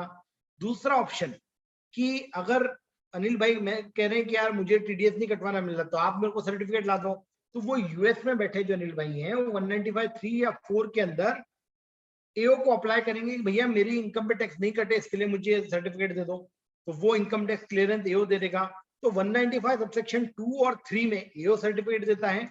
तीसरा ऑप्शन एक जनरल रूल है, जनरल क्लियरेंस दे रखा है। सीबीडीटी को पावर जो रूल्स के हैं, सीबीडीटी ने रूल 37 बीबी में पिलग्रिमेज के लिए आप जा रहे हो कहीं, या आप एजुकेशन के लिए जा रहे हो, या कोई इक्विटी इन्वेस्टमेंट फॉरेन में कर रहे हो, ऐसे कुछ 33 ट्रांजैक्शंस को जनरल परमिशन दे दी, जिसके लिए आपको इनकम टैक्स क्लियरेंस की आवश्यकता नहीं है। तो ये 195 सबसेक्शन 5 में 33 आइटम ऐसे हैं। और इन तीनों के बाद में जहां हमारा इंपॉर्टेंस है, जो सबसे सुगम है, 195 सबसेक्शन 6 जो सीए सर्टिफिकेट है फॉर्म 15 सीबी। पहले के जो 3 चीजें हैं उसमें 195(2) के अंदर एओ से सर्टिफिकेट लेना या 195(3)(4) में एओ से सर्टिफिकेट लेना वास्तव में बहुत डिफिकल्ट है, स्पेशली कई जगह जहां इंटरनेशनल टैक्स के ऑफिस ही नहीं है। जैसे मध्य प्रदेश की बात करें, मैं इंदौर में रहता हूं जो फाइनेंशियल कैपिटल है, पर इंदौर में इंटरनेशनल टैक्स का कोई ऑफिस नहीं है। मुझे राजधानी भोपाल में अप्लाई करना पड़ेगा जहां आईटीओ बैठता है, पर आईटीओ भी मुझे सर्टिफिकेट नहीं दे सकता, वो भेजेगा अहमदाबाद में जहां ज्वाइंट कमिश्नर बैठता है, और वो फिर मुझे सर्टिफिकेट अप्रूव करके देगा। तो क्योंकि ये सब प्रोसेस में 2 से 6 महीने लग जाते हैं, इसलिए बेटर ये है कि सीए सर्टिफिकेट फॉर्म नंबर 15 सीएसीबी में आप दे दें, तो उससे ये सारे हेडेक्स खत्म हो जाते हैं। और ये एक बहुत फास्ट रूट, ये फास्ट ट्रैक मैकेनिज्म हो गया। तो लोग 15 सीबी पे इसीलिए जाते हैं, पर जब भी हम 15 सीबी इशू कर रहे हैं तो इसका इंपॉर्टेंस समझें कि ये हमको इंश्योर करना है कि ट्रांजैक्शन का जो भी हमने टैक्स डिटरमाइन किया है वो सही किया है नहीं किया, या अगर हमने डिटरमाइन किया कि इस पे टैक्स नहीं आएगा तो वो सही है या नहीं है, इसको हमको इंश्योर करना पड़ेगा। अब ये कैसे होगा और इसका नॉन कंप्लायंस का रिपरकेशन क्या है? 195 सबसेक्शन 6 कहता है कोई भी नॉन रेसिडेंट को आप पेमेंट कर रहे हो तो उसकी रिपोर्टिंग करना है आपको 15 सीए में, टैक्सेबल हो या ना हो आपको रिपोर्टिंग तो करना ही है। अगर आपने नहीं करी तो एसएससी पे सेक्शन 271(i) के तहत 1 लाख रुपीस तक की पेनल्टी लग सकती है। और it is not on the basis of tax amount subject to, suppose मैंने 50,000 का भी रेमिटेंस करा तो मुझे 1 लाख रुपए की पेनल्टी लग सकती है 271 सबसेक्शन आई में। तो ये इंपॉर्टेंट से ध्यान रखें। तो अगर कोई भी नॉन कंप्लायंस होता है इसका तो ये पेनल्टी हमको दे हो सकती है। अब 195 किस पे लगता है? एनी पर्सन, पर्सन का मतलब क्या सेक्शन 231 में डिफाइन कर रखा है। पर्सन में नॉन रेजिडेंट भी इंक्लूड होगा। अगर एक नॉन रेजिडेंट दूसरे नॉन रेजिडेंट को कुछ पेमेंट कर रहा है, पर अगर वो पेमेंट जिस चीज का कर रहा है वो इंडियन प्रॉपर्टी से रिलेटेड है, तो वो नॉन रेजिडेंट को भी टीडीएस काटना पड़ेगा उस नॉन रेजिडेंट का जो उसको जिसको पेमेंट किया जा रहा है। जैसे फॉर एग्जांपल हम बात करें वोडाफोन की, वोडाफोन की जो इंडियन कंपनी थी उसकी पेरेंट कंपनी हचिसन एसआर थी सपोज नेदरलैंड में, और वो उसने वो यूके की कंपनी से डील करी जिसमें यूके की कंपनी पेमेंट कर रही है शेयर्स इंडियन कंपनी के वोडाफोन के शेयर्स को बेचने के लिए।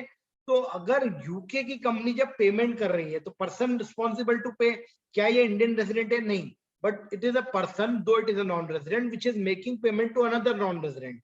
यूके की नॉन रेजिडेंट कंपनी पेमेंट कर रही है नेदरलैंड की नॉन रेजिडेंट कंपनी को of any sum which is chargeable under the tax. Indian income tax में चार्जेबल अगर सम है तो नॉन रेजिडेंट को भी दूसरे नॉन रेजिडेंट का टीडीएस काटना पड़ेगा। अब पेमेंट किसको होना चाहिए? पेमेंट नॉन रेजिडेंट को होना चाहिए। अब आपको जैसे मैं क्वेश्चन पूछता हूं, थोड़ा सा अब हम सेशन को इंटरेक्टिव भी बनाना चाहेंगे सर।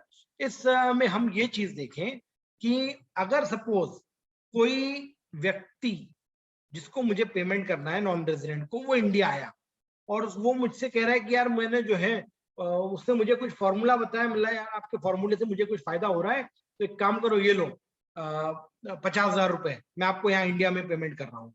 क्या मुझे 15 सीएसी भी देना पड़ेगा? एक नॉन रेजिडेंट को मैं इंडियन रुपी में 50,000 नगद दे रहा हूँ, मिला यार आपने बहुत अच्छा जो है मुझे हेल्प करी, ये फॉर्मूला बताया, तो क्या मुझे 15 सीएसी भी देना पड़ेगा? चैट बॉक्स में आप लोग रिप्लाई कर सकते हैं यस या नो में, थोड़ा सा इंटरेक्शन हो जाएगा हम लोगों का। नो नो नो सर, 3 लोगों ने आंसर नो दिया है और राहुल मिश्रा जी ने सही आंसर दिया yes. Sir language clear cut कहती है where any person is responsible for making any payment to a non resident, it is not return की पेमेंट कहाँ करा है, किस करेंसी में करा है, इट इज नॉट रेलिवेंट।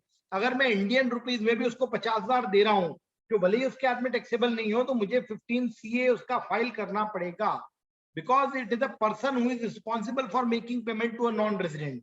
सो ये कंसेप्ट बिल्कुल क्लियर कर लें कि पेमेंट INR में हो ऐसा कहीं नहीं लिखा है।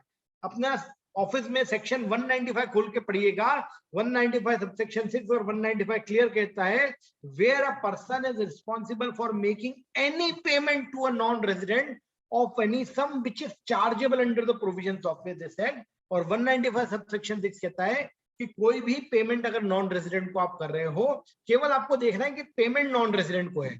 अगर वो पेमेंट नॉन रेजिडेंट को है तो आपको रिपोर्टिंग तो करनी है, और अगर टैक्सेबल है तो उस पर फिर TDS करना है। अगर टैक्सेबल नहीं है तो TDS नहीं करना है मुझे, पर पेमेंट कर रहा हूं तो रिपोर्टिंग तो मुझे करना ही पड़ेगी। So this is very important कि पेमेंट आपका, पर यहाँ पर प्रैक्टिकली क्या होता है, क्योंकि 15 CAC भी मांगते हमसे बैंक वाले ही है, तो क्योंकि अगर मैं बैंक वाले को अगर किसी नॉर्मल अकाउंट में कर रहा हूं या NRO में भी पेमेंट कर रहा हूं, तो बैंक वाले अगर हमसे नहीं मांग रहे हैं तो फिर हम लोग 15 CAC भी नहीं लेते। But the legal and correct requirement is wherever we are making payment to a non-resident, we are obligated to deduct TDS if taxable, and if not taxable हमको रिपोर्टिंग 15 CA तो करनी ही है, अगर हम भले ही इंडियन करेंसी में रिपोर्टिंग कर रहे हैं। देन मूविंग अहेड, कौन सी payment any sum chargeable under the provisions of this act, when to deduct tax at the time of payment और क्रेडिट व्हिचएवर इज अर्लियर, किस रेट पे, at the rates in force, जो income tax act में first schedule में rate है, या DTAA के अंदर जो रेट है, दोनों में से जो भी कम हो उस रेट पे हमको TDS करना है। अब चार्जेबल, अगर चार्जेबल मतलब टैक्सेबल इन इंडिया, अगर टैक्सेबल ही नहीं है तो क्या TDS करना है? बिल्कुल नहीं करना। Tax is an offshoot of chargeability. Sir यहाँ दो अंतर है, 194J 194C में टैक्सेबल है या नहीं हमको नहीं देखना, हमने एक लिमिट से ऊपर पेमेंट किया तो उतने पे TDS करना ही करना है, वहां टैक्सेबिलिटी नहीं देती। पर यहाँ पर उन्होंने क्लियर कट दे दिया that the sum should be chargeable under the provisions of this act. तो जितना टैक्सेबल है उस पे जो टैक्स आता है उतना ही हमको TDS करना है, उससे ज्यादा भी नहीं कम भी नहीं। तो ये चार्जेबल का इंपॉर्टेंस यहाँ पर बहुत है। इंडियन डोमेस्टिक टैक्सेशन में हम जो भी पेमेंट करते हैं उसमें चार्जेबिलिटी नॉर्मली नहीं देखी जाती, 195 में चार्जेबिलिटी इज अ मस्ट। अब अगर टैक्सेबल नहीं है तो हमको TDS नहीं करना। सुप्रीम कोर्ट ने जी टेक्नोलॉजी से लेकर ऊपर इंजीनियरिंग, इन सारे केस लॉज में इस पोजीशन को क्लियरली स्पेसिफाई कर दिया है। मूविंग अहेड, एक बर्ड्स आई व्यू देखें, सेक्शन 4, 5 चार्जिंग सेक्शन हो गए कि इंडिया में रिसीव हुआ या इंडिया में अक्रूअराइज किया तो इंडिया में टैक्सेबल है, इंडियन रेजिडेंट है तो ग्लोबल इंडियन इनकम इंडिया में टैक्सेबल है, फॉरेन रेजिडेंट है तो जो फॉरेन में इनकम अर्न करी है वही टैक्सेबल है। डीम टू अक्रूअराइज क्या है इसको हम डिटेल में देखेंगे। अब 195 की जो बात करें हम, इसको और एक चार्ट के माध्यम से पिक्टोरियल समझें। पेमेंट अगर किसी नॉन रेजिडेंट को कर रहे हैं, टैक्सेबल है। अब इसमें DTAA को हमको आगे इंपॉर्टेंस पहले समझ लें। मैंने अब यहाँ पे इसके और बैकग्राउंड में हम जाएं तो दो रूल्स ऑफ टैक्सेशन होते हैं, एक सोर्स बेस्ड, एक रेजिडेंट बेस्ड। मैं भारत का नागरिक हूं, मैं इंडिया का टैक्स रेजिडेंट हूं, मैं इंडिया की सोशल सिक्योरिटी का फायदा ले रहा हूं, तो मैं दुनिया में कहीं भी घूम के आ जाऊं मेरी इनकम पे टैक्स इंडिया में लगेगा ही लगेगा, क्योंकि it is residence based rule of taxation. दो रूल होते हैं, सोर्स बेस्ड अलग, रेसिडेंस बेस्ड अलग। तो मैं इंडिया में रहने वाला हूं तो इंडिया में रेसिडेंस बेस्ड रूल एप्लीकेबल है कि भैया मैं कहीं का भी नागरिक, कहीं भी घूम के आ जाऊं, कमा के आ जाऊं, अगर मैं इंडिया का टैक्स रेसिडेंट हूं तो मुझे इंडिया में तो टैक्स लगेगा ही लगेगा। पर दूसरी तरफ एक और रूल होता है सोर्स बेस्ड। कोई बाहर की कंपनी इंडिया में आई और बहुत बम्पर पैसा कमा के ले जा रही है, वो आई 15 दिन के लिए और 15 दिन में हजारों करोड़ कमा के चली जा रही है। तो भैया तुमने कमाया कहाँ? कमाया तो इंडिया में। तो इंडियन सरकार बोलेगी कि यार कमा आ रहे हो और हमको टैक्स ही नहीं दे रहे हो, तो ये तो गलत बात हो गई। तो वो बोलेंगे यार ये तो सोर्स बेस्ड रूल है, आप तो रेजिडेंस फॉलो कर रहे हो। तो बोलेंगे नहीं नहीं हम तो टैक्स लेंगे। तो क्योंकि रेजिडेंस बेस्ड रूल और सोर्स बेस्ड रूल दोनों फॉलो हो रहा है, इनकी वजह से डबल टैक्सेशन लग जाता है। जैसे उदाहरण के तौर पे मॉरिशस में केवल रेजिडेंस बेस्ड रूल था, तो इंडिया और मॉरिशस की जो डबल टैक्स अवॉइडेंस एग्रीमेंट थी वो बोलती है कि यार इंडिया का नागरिक है तो वो मॉरिशस में कुछ भी कमाए उसको टैक्स इंडिया में ही देना पड़ेगा, मॉरिशस वाले 1 रुपया नहीं लेंगे। मॉरिशस वाले भी यही बोलते थे कि मॉरिशस की कोई कंपनी या कोई व्यक्ति टैक्स रेजिडेंट है, वो इंडिया में आके कुछ भी कमा के चले जाए तो उसके ऊपर उसको इंडिया में टैक्स नहीं देना, उसका टैक्स तो मॉरिशस ही लेंगे, और मॉरिशस में टैक्स था नहीं। तो इंडिया में 90% इन्वेस्टमेंट पहले मॉरिशस के थ्रू होते थे। सारी एफआईआई मॉरिशस में रजिस्टर होती है और वहां से इंडिया में इन्वेस्टमेंट करती है, और जो कैपिटल गेन हुए, जो इनकम हुई, उस पर 0 टैक्स देके वापस चले जाते थे। तो इसलिए ये रेजिडेंस बेस्ड रूल फॉलो होता था। तो नॉर्मली ये मॉरिशस जैसी कुछ कंट्रीज को ये एग्जेम्पशन था, पर अब पोजीशन क्लियर है कि रेजिडेंस बेस्ड और सोर्स बेस्ड ये दोनों रूल्स का जो कंफ्लिक्ट होता था, इसकी वजह से डबल टैक्सेशन होना तय है। और क्योंकि डबल टैक्सेशन हो रहा है तो इसको इलिमिनेट करने के लिए DTAA बनाए गए कि भैया यार आपको आपका फेयर शेयर ऑफ टैक्सेशन मिल जाए। और जैसे मैं इंडियन कंपनी हूं, मैं यूके के अंदर अगर कुछ टैक्स दे के आया हूं तो मुझे इंडियन कंपनी को दे देना है, इंडियन गवर्नमेंट को उसका प्रूफ देना है, तो उसकी छूट मुझे इंडियन गवर्नमेंट दे देगी, मुझे फॉरेन टैक्स क्रेडिट मिल जाएगी। पर अगर कहीं भी फॉरेन टैक्स क्रेडिट आप क्लेम करना चाहते हैं तो उसके लिए फॉर्म 67A है, वो जरूर भर दीजिएगा, उसके बिना आपको टैक्स की क्रेडिट नहीं मिलेगी। ये एक इंपॉर्टेंट कंसेप्ट है। और ये टाइमली भरना जरूरी है, अगर आपने टाइमली नहीं भरा तो रिसेंटली एक विशाखापट्टनम ट्रिब्यूनल का डिसीजन आया है जो क्लियर कट कहता है कि फॉर्म 67A टाइमली नहीं बना तो जो फॉरेन में आपने टैक्स भर भी दिया है उसकी क्रेडिट आपको इंडिया में नहीं मिलेगी। तो ये रूल्स कुछ इंपॉर्टेंट है। नाउ एक्ट या DTAA, ये जो DTAA बनाए गए हैं ये इस तरीके से बनाए गए हैं कि इंडियन इनकम टैक्स या DTAA में से दोनों में से जो ज्यादा फायदेमंद होगा टैक्स पेयर के लिए, अगर DTAA ज्यादा फायदेमंद है तो वो एसएससी के ऊपर लगेगा, अगर एक्ट ज्यादा फायदेमंद है तो एक्ट के प्रोविजन एसएससी के ऊपर लगेंगे। तो एक्ट या DTAA में से जो भी बेनिफिशियल है वो लगेगा। पर DTAA की जो किताब है उसको खोलने के लिए आपको एक डॉक्यूमेंट की जरूरत है जिसको कहा जाता है TRC। अगर मैं यूएस की DTAA खोलना चाहता हूं तो मुझे यूएस गवर्नमेंट से TRC लानी पड़ेगी कि भैया मैं यूएस का कर नागरिक हूं, I am a tax resident of USA. अगर मैं वो डॉक्यूमेंट सर्टिफिकेट नहीं लेके आ पाता हूं तो फिर मैं ये नहीं कह सकता कि भैया मैं यूएस का नागरिक हूं तो मुझे यूएस की DTAA के बेनिफिट दें। तो ये DTAA को खोलने के लिए जो बहुत इंपॉर्टेंट डॉक्यूमेंट है, मुझे TRC की जरूरत पड़ती है। तो ये TRC क्या होता है? Tax residency certificate.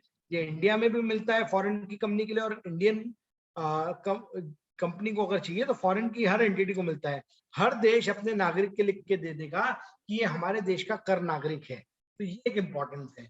अब टैक्स रेजिडेंसी सर्टिफिकेट तो हो सकता है अलग अलग भाषा में हो, उसमें जो डिटेल चाहिए तो इंडियन गवर्नमेंट ने कई डिटेल प्रिस्क्राइब करी है जो कई बार नहीं होती, तो वो TRC के साथ में फॉर्म नंबर 10F सामने वाले से भरवा के ले लें। कई लोग गलती ये कर देते हैं कि मैं पेमेंट फॉरेन कर रहा हूं तो मैं अपना 10F भर देता हूं। भैया मेरा 10F नहीं चाहिए, जिसको मैं पेमेंट कर रहा हूं वो नॉन रेजिडेंट उस 10F को TRC के साथ भर के साइन करके मुझे इंडिया में देगा। तो इसको ध्यान रखें, टैक्स रेजिडेंसी सर्टिफिकेट 10F के साथ में आएगा। ये एक बार मिल गया तो उसके बाद मेरे पास में पूरा राइट है, मैं उस बेस पे जो है DTAA का बेनिफिट ले सकता हूँ। DTAA में क्या बेनिफिट मिलेगा आगे हम देखेंगे। बहुत ही चमत्कारिक डॉक्यूमेंट है DTAA, बहुत अच्छा आप प्रोफेशनल एडवाइस करके टैक्स प्लानिंग इसके थ्रू कर सकते हैं। एक और इम्पोर्टेंट चीज है, अगर कोई इंडियन कंपनी फॉरेन में सर्विस दे रही है और उससे 10F मांगा गया, तो ये उससे TRC मांगा गया, तो हम अपने लोकल जुरिस्डिक्शनल EO के पास में मैन्युअली फॉर्म नंबर 10FA जमा करके दे सकते हैं, जिसके बेस पे हमारा जो भी जुरिस्डिक्शनल EO है वो एक लाइन में लिख के दे देगा कि भैया ये इंडिया का टैक्स रेजिडेंस है, तो उसको TRC इंडियन गवर्नमेंट से भी आसानी से मिल जाती है। जुरिस्डिक्शनल EO ही देगा हमारा। अब ये टीआरसी कैसा दिखता है?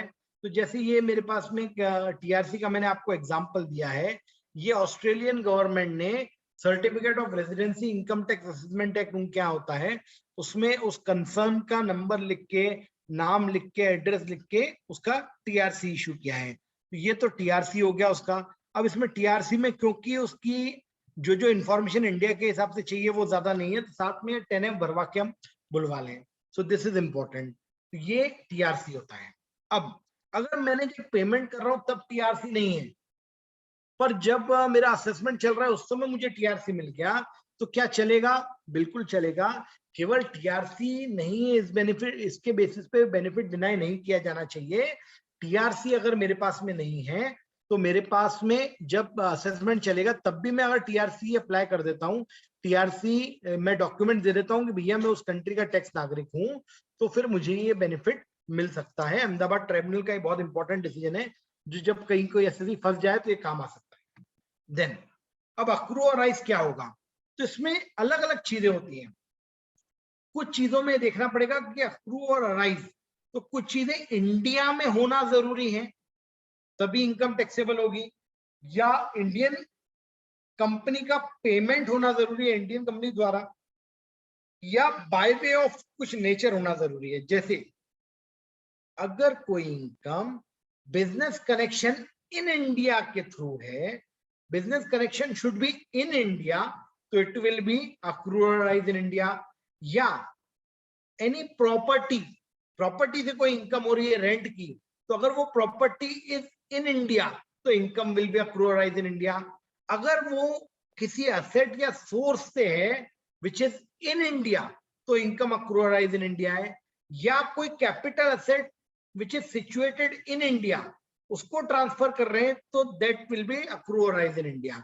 तो इन इंडिया होना, इसका सिचुएशन इन इंडिया होना इस तरीके के नेचर के लिए। इसके विपरीत सैलरी इनकम है, अगर वो अगर इंडियन सिटीजन को दे रहे हैं, कोई इंडियन एम्बेसडर है जो यूएस में इंडिया को रिप्रेजेंट कर रहा है, तो वो भले ही बाहर अपनी सर्विस दे रहा है, पर उसको अगर गवर्नमेंट पेमेंट कर रही है और वो इंडियन सिटीजन को पेमेंट कर रही है फॉर सर्विसेज आउटसाइड इंडिया, तो वो सैलरी इनकम को डीम किया गया अक्रूअलाइज इन इंडिया। इसके अलावा अगर मैं सपोज कोई मेरा एम्प्लॉय बाहर है, मैं पेमेंट कर रहा हूं उसको फॉरेन में वहां काम करने के लिए, तो वो salary income is given for services exercise, salary exercise outside India, तो वो इंडिया में टैक्सेबल नहीं है। इंडिया में कौन सी सैलरी इनकम टैक्सेबल है? जो इंडिया में सर्विसेज दे रहे हैं तो वो टैक्सेबल हो जाएगी। इसके अलावा पेड बाय इंडियन कंपनी, बाकी सब तो पेमेंट तो इंडियन कंपनी कर रही है, पर केवल डिविडेंड ऐसी चीज है जिसका पेमेंट बेसिस है। If the dividend is paid by Indian company then it will be deemed to accrue or arise in India. इसके अलावा interest, royalty, fees for technical services, ये तीन चीजों के लिए it will always be अक्रूअलाइज in India, ये देखा जाएगा। मतलब उसके लिए ये नहीं है कि भैया ये इन इंडिया में होना चाहिए या नहीं होना चाहिए, it will always B accrualized in India. It should be by way of interest, royalty or FTS. जी sir, anybody wants to say something? Right. तो ये accrualize important है। हमने दो चीजें देखी सर, एक बार मैं फिर रिपीट करता हूं। If the income is received in India, always taxable in India. If it is accrualized in India, it is always taxable in India. Receive in India मतलब डायरेक्ट इंडियन खाते में आ जाए तो इंडिया में टैक्सेबल है। अगर इंडियन खाते में नहीं आ रहे, डायरेक्ट फॉरेन में पेमेंट कर दिया पर इंडिया में अक्रूअलाइज हो रहे हैं, तो it will be taxable in India. Accrue or arise in situation में होते हैं। इसको और क्लियरली समझें तो अगर किसी की बिजनेस इनकम, हम इसको बांट देते हैं लगभग business income, salary, dividend, interest, royalty और फीस फॉर टेक्निकल सर्विस और कैपिटल गेन, ये 6 टाइप के 7 टाइप के नेचर में बांट देते हैं। बिजनेस इनकम अगर किसी व्यक्ति की है तो वो इंडिया में तभी टैक्सेबल होगी जब उसका बिजनेस कनेक्शन इंडिया में है। बिजनेस कनेक्शन मतलब permanent establishment, fix place of business, मतलब इंडिया में दुकान है उसकी तो इंडिया में टैक्सेबल है। इंडिया में स्टॉक मेंटेन कर रहा है, इंडिया में फिक्स प्लेस ऑफ बिजनेस है, तो इंडिया में टैक्सेबल होगी वो अगर बिजनेस कनेक्शन इंडिया में। ये बहुत इंपॉर्टेंट है। Business income will be taxable only if the business connection in India. Salary India में अगर सर्विस है तो ऑलवेज टैक्सेबल इन इंडिया। कोई नॉन रेजिडेंट को हमने इंडियन कंपनी का एमडी बना दिया तो उसका इंडिया में सैलरी मिल रही है, इंडिया में सर्विसेज देने के लिए, वो हमेशा टैक्सेबल है इंडिया के अंदर है। या इंडियन सिटीजन को गवर्नमेंट ऑफ इंडिया कोई सैलरी दे रही है for services rendered outside India, वो भी टैक्सेबल है। डिविडेंड अब तो 115 के अंदर एग्जाम नहीं रहा, तो कोई भी डिविडेंड है इंडियन कंपनी दे रही है किसी विदेशी को, तो वो इंडिया में टैक्सेबल हो जाएगा। Interest, royalty, fees for technical services, ये ध्यान दीजिएगा, ये हमेशा इंडिया में टैक्सेबल है, चाहे इंडिया में टेक्निकल सर्विस दी हो नहीं दी हो, फॉरेन में टेक्निकल सर्विस दी हो, कहीं भी दी हो, रॉयल्टी इंडिया में यूज हो रहा हो, असेट फॉरेन में यूज हो रहा हो, ये हमेशा टैक्सेबल होते हैं, इंटरेस्ट, रॉयल्टी और फीस फॉर टेक्निकल सर्विसेज। तो अगर एक कॉमन में हम समझें तो ये 4 चीजें समझ ले। बिजनेस इनकम होने के लिए टैक्सेबल तभी होगी जब इंडिया में PE, business connection, fix place of business हो, परमानेंट एस्टेब्लिशमेंट हो। पर interest, royalty, fees for technical services, कहीं भी सर्विसेज दी जा रही हो, they will always be deemed to accrue or arise in India, हमेशा टैक्सेबल होगी। Accrue or arise in India, जैसे इंपोर्ट की बात करें हम, सेल ऑफ गुड्स और सर्विसेज इन इंडिया, अगर बाहर से कुछ सेल ऑफ गुड्स इंपोर्ट किया हमने, पर डायरेक्ट बाहर से माल आया है मेरे पास, मैं डायरेक्ट इंपोर्ट किया, मैंने ऑर्डर भी बाहर दिया, नेगोशिएशन भी बाहर हुआ, वो सप्लाई भी बाहर से ही कर रहा है, तो it will not be taxable in India. अगर सपोज मुझे BMW गाड़ी खरीदनी है और जर्मनी की कंपनी ने अपने इंडियन डिपो में भेजी और उस डिपो से मैं ले रहा हूं, तो वो डिपो जो है पीई हो गया उस जर्मन कंपनी का, तो उस पर मुझे TDS काटना पड़ेगा क्योंकि वो इनकम इंडिया में जनरेट हो गई। पर अगर डायरेक्ट फॉरेन से माल आ रहा है, फॉरेन में माल नेगोशिएशन हो रहा है, फॉरेन में डायरेक्ट माल प्लेस हो रहा है, तो वो टैक्सेबल नहीं होगी। तो बिजनेस इनकम, वापस रिपीट कर रहा हूं, it is always only taxable when there is a business connection, permanent establishment और fix place of business in India. अब इंपोर्ट पे TDS आएगा क्या? चैट बॉक्स में जवाब दें, थोड़ा वापस इंटरेक्टिव करें। अगर इंपोर्ट है तो क्या TDS आएगा? नो। एक जवाब आया यश जी का, ब्रजेन जी का नो नो नो। सर ये जवाब देने के पहले हमको देखना है इंपोर्ट क्या है। इंपोर्ट का पेमेंट हम कर रहे हैं उस फॉरेन एंटिटी को, तो वो फॉरेन एंटिटी का क्या कोई fix place of business PE India में है या नहीं? तो आप कहेंगे ये कैसे पता चलेगा? तो आप देखें कि जो इंपोर्ट परचेजेस की गई हैं, वो इंपोर्ट परचेजेस का नेगोशिएशन कहाँ हुआ, उसका स्टॉक कहाँ मेंटेन हो रहा है, उससे डिक्लेरेशन ले ले कि we do not have any permanent establishment in India. अब एक बार क्या हुआ कि लाइसेंस ऑफिस इंडिया में रखी, लाइसेंस ऑफिस अगर मार्केटिंग एक्टिविटीज कर रहा है जो परमिसिबल नहीं है, तो उसको पी बिजनेस कनेक्शन मान लिया। कई बार ये होता है, एक केस हमने लाइव एग्जांपल देखा, एक एंटिटी ने कुछ माल बाहर से खरीदा, तो जो माल खरीदने का नेगोशिएशन मेल पे किया, उसका सर्वे हुआ, तो उसके यहाँ देखा कि यार ये माल खरीदने का नेगोशिएशन हुआ, तो उसका rohit@gmail.com पे हुआ। अब rohit@gmail बोले यार gmail.com मतलब ये तो इंडिया का मेल आईडी दिख रहा है, प्लस रोहित है तो ये इंडियन आदमी दिख रहा है, तो बोले रोहित कहाँ रहता है? पता चला वो दिल्ली में लाइसेंस ऑफिस था, तो बोले रोहित से नेगोशिएशन हुआ, तो ये तो आपने इंडिया का पी हो गया, और वो रोहित उसके ऊपर जो है 10% उन्होंने इनकम मान ली टोटल इंपोर्ट की, और उस पर 30% टैक्स लगा दिया। तो इसलिए हमको ये जानना बहुत जरूरी है कि लाइसेंस ऑफिस इंडिया में तो नहीं है, या उसका पी इंडिया में तो नहीं है, उसका एक डिक्लेरेशन जरूर ले लें पेमेंट करने के पहले। तो दिस इज इंपॉर्टेंट। अब हम आते हैं बिजनेस के अंदर। हम नॉन रेजिडेंट, कोई एजेंट है, मुझे इंडिया से माल सपोज बेचना है दुबई के अंदर, दुबई के अंदर मुझे एक शेख व्यक्ति मिल गया, उसने बोला मैं तुम्हारा माल बिकवा दूंगा, बोला बहुत अच्छी बात है। उसने मुझे 2 करोड़ के ऑर्डर दिलवाए, और 2 करोड़ के ऊपर मैंने 1% से उसको 2 लाख रुपए का कमीशन दे रहा हूं, क्योंकि उसने मुझे दुबई में आदमी ढूंढ के दिए। तो क्या इस पर TDS आएगा या नहीं आएगा?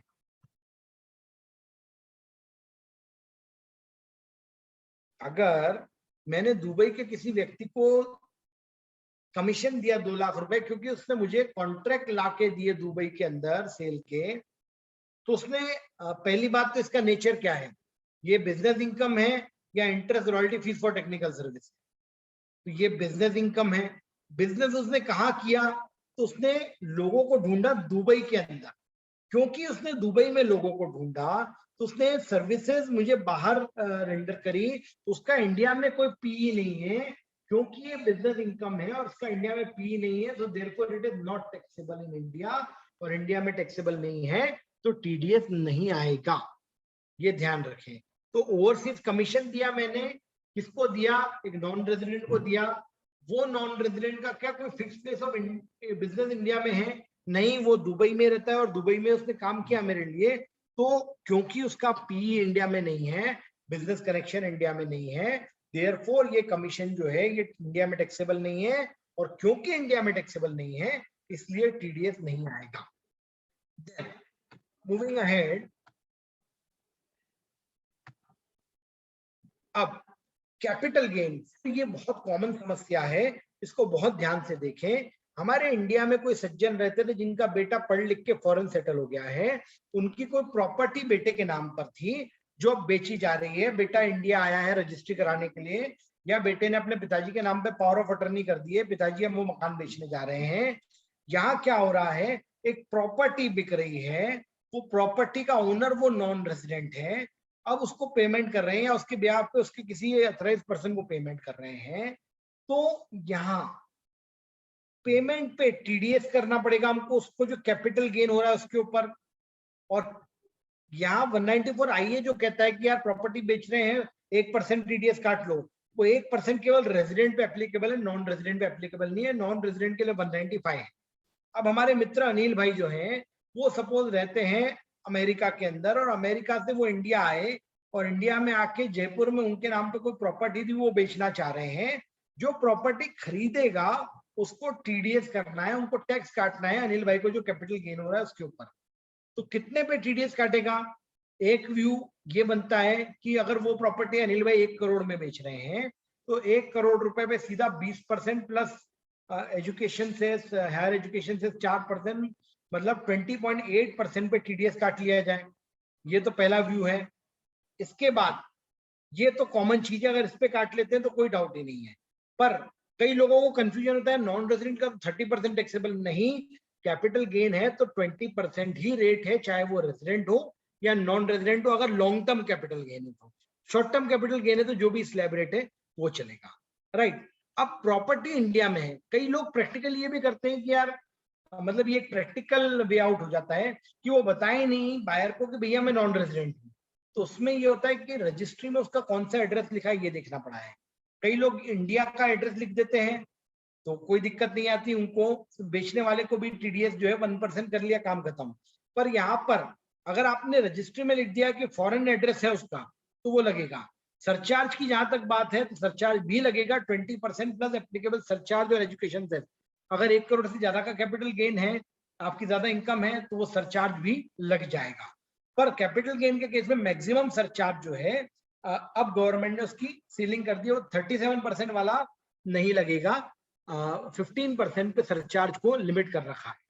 देन यहां हम देखें प्रैक्टिकली कई लोगों ने ये किया कि यार इंडिया का एड्रेस ही नहीं डाला, उसके अंदर फॉरेन करके रजिस्ट्री करा दी। पर अगर आपके पास आधार नहीं है तो आपको पासपोर्ट की कॉपी देनी पड़ेगी, आपकी रजिस्ट्री तब होगी। अगर आपके पास आधार नहीं है तो आपको फिर फॉरेन का एड्रेस लिखेंगे तो ही आपकी रजिस्ट्री हो सकती है। इसलिए ये कॉमन प्रॉब्लम कई लोगों को आई है। हाँ, वो नॉन रेजिडेंट जिनके पास आधार भी है तो वो फिर उनका लोकल एड्रेस डाल के भी रजिस्ट्री करा लेते हैं, और उनको जो है 195 भले एप्लीकेबल है पर क्योंकि बायर को मालूम ही नहीं तो इसलिए 194 आईए में वो टीडीएस काट लेता है। अब बायर को मालूम पड़ना वैसे भी पॉसिबल नहीं है, आप इम्पॉसिबिलिटी उसके ऊपर प्रिवेल नहीं कर सकते। जब तक सेलर नहीं बताएगा कि भैया मैं रेजिडेंट हूं या नॉन रेजिडेंट हूं, बायर को ये पता नहीं चल सकता। तो इसलिए ये बहुत इंपॉर्टेंट है। इसके अलावा भले ही आप पेमेंट इंडियन रुपीज में ले रहे हैं, पर अगर किसी फॉरेनर है, किसी नॉन रेजिडेंट जो इंडिया में आया और प्रॉपर्टी बेच रहा है, उसका अगर इंडियन रुपी में भी पेमेंट कर रहे हैं या उसको चेक दे रहे हैं जो उसके एनआरओ खाते में जमा हो रहा है, तो भी आपको टीडीएस तो करना है। यहाँ हम लोगों की सर्विसेज क्या हो सकती है, तो अगर मैंने प्रॉपर्टी खरीदी थी 20 लाख रुपए में और मैं बेच रहा हूं उसको 60 लाख रुपए में, और वो 20 लाख की प्रॉपर्टी पे इंडेक्सेशन लगाया मैंने 333 का, तो मुझे कैपिटल गेन कुछ आ ही नहीं रहा, इंडेक्स कॉस्ट ऑफ एक्विजिशन मेरी सेल वैल्यू से ज्यादा है। तो ऐसे केस में 20% टैक्स भर के उसका रिफंड लेना भारी पड़ जाएगा, या एओ से सर्टिफिकेट लेने में 2-3 महीने लग जाएंगे। तो ऐसे केस में जी शिपिंग का जो डिसीजन है सुप्रीम कोर्ट का, वो कहता है कि आप अगर इजीली निकाल सकते हो अपेरेंटली तो फिर आपको एओ के पास जाने की जरूरत नहीं। तो यहाँ मैं ये कर सकता हूँ कि परचेज की रजिस्ट्री ली, उसके ऊपर परचेज की रजिस्ट्री के ऊपर मैंने इंडेक्सेशन लगा के कॉस्ट निकाल ली, सेल में से माइनस करी, और जितना गेन आ रहा है उस पर 20.8% से टैक्स निकाल दिया। ये मैं सर्टिफाई कर सकता हूँ, इसमें कोई कॉम्प्लिकेशन नहीं है। पर आप बोलेंगे ब्रोकरेज की छूट दे दो, मैंने कॉस्ट ऑफ इंप्रूवमेंट करी उसकी छूट दे दो, वो हम नहीं कर सकते। पर हाँ, क्लाइंट को हम इंडेक्स कॉस्ट ऑफ एक्विजिशन की छूट निकाल के 15 सीबी दे सकते हैं, पर ये तभी करिएगा जब क्लाइंट कम से कम 20-25 हजार रुपए की फीस दे रहा हो, अदरवाइज तो उसका टीडीएस कट रहा है पूरी तरह। ये एक स्पेशल एडवाइस होती है जो हम दे सकते हैं, हम सर्टिफाई कर रहे हैं उसका कैपिटल गेन कितना है। तो दिस इज इंपॉर्टेंट, सीए भी सर्टिफाई कर सकता है, 15 सीबी में स्पेसिफिक कॉलम भी है। अगर सुनील जी का क्वेश्चन है, NRI does not disclose his residential status, then during filing of ITR what will be the complication at the time of assessment. देखिए, एनआरआई का असेसमेंट होगा तो उसको दिखाना पड़ेगा, और उसने तो जो है उसका रिटर्न में अगर वो इनकम ऑफर कर रहा है तो उसके ऊपर कहीं ऑब्लिगेशन नहीं है कि वो बायर को बताए कि भैया मैं नॉन रेजिडेंट हूँ, मेरा 195 में टीडीएस काट। वो कहेगा कि भैया मैंने नहीं बताया। अब आप कहेंगे कि ignorance of law is no excuse. तो मोतीलाल पद्मावत के केस में सुप्रीम कोर्ट ने क्लैरिफाई कर रखा है कि there is no such maxim known to law. तो प्राइमा फेसी हम बात करें, अगर नॉन रेजिडेंट नहीं बताता बायर को कि वो नॉन रेजिडेंट है, तो बायर जो बायर है उसके ऊपर इम्पॉसिबिलिटी हो जाएगी। और लॉ में कहीं ऐसा नहीं है कि नॉन रेजिडेंट ने नहीं बताया और उसका टीडीएस 194 आईए में कट गया तो उसको उसकी क्रेडिट ना मिले, या उसके ऊपर कोई पेनल्टी लग जाए इस चीज के लिए रिलेटेड। तो इसलिए नॉन रेजिडेंट अगर डिस्क्लोज नहीं करता, उसका सब जगह इंडियन एड्रेस है और सब कुछ है, और पेन की कॉपी दे रहा है और पेन पे भी कहीं रेजिडेंशियल एड्रेस नहीं आ रहा, तो असेसमेंट में कोई कॉम्प्लिकेशन नहीं होगी अगर आप पूरा टैक्स जो एप्लीकेबल है वो आप पे कर देते हैं।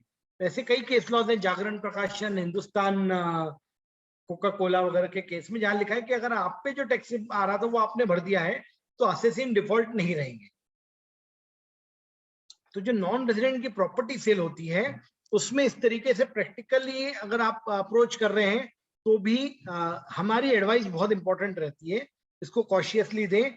और अगर 15 सीबी इशू कर रहे हैं तो उसमें ये इंश्योर करें कि परचेज की रजिस्ट्री, सेल की रजिस्ट्री एग्रीमेंट हमारे पास हो, हम जो कंप्यूटेशन कर रहे हैं उसको साथ में इशू कराएं। आगे डिजिटल असेट से संबंध भी जय किशन मंगनानी जी का प्रश्न आया है, उसको हम डील करेंगे। 15 CB against gains on digital asset.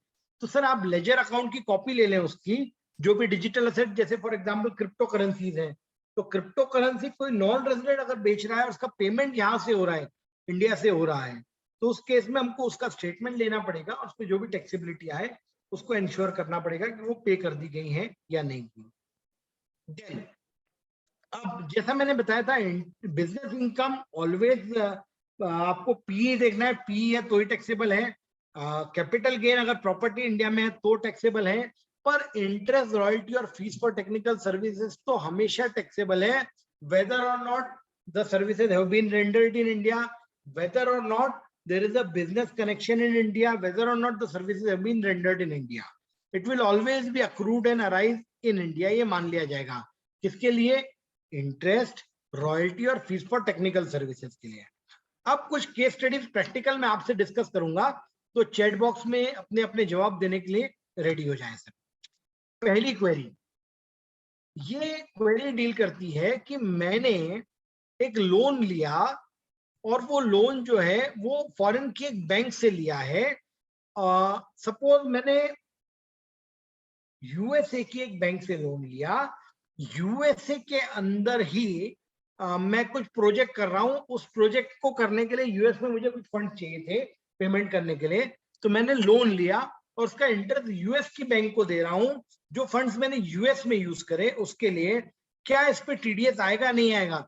क्या उस यूएस की बैंक की कोई इंडिया में इनकम है नहीं? क्योंकि मैंने फंड्स का लोन लिया, मैं इंडियन कंपनी हूं, मैं इंटरेस्ट पे कर रहा हूं, लोन यूएस का है और यूएस के अंदर ही है,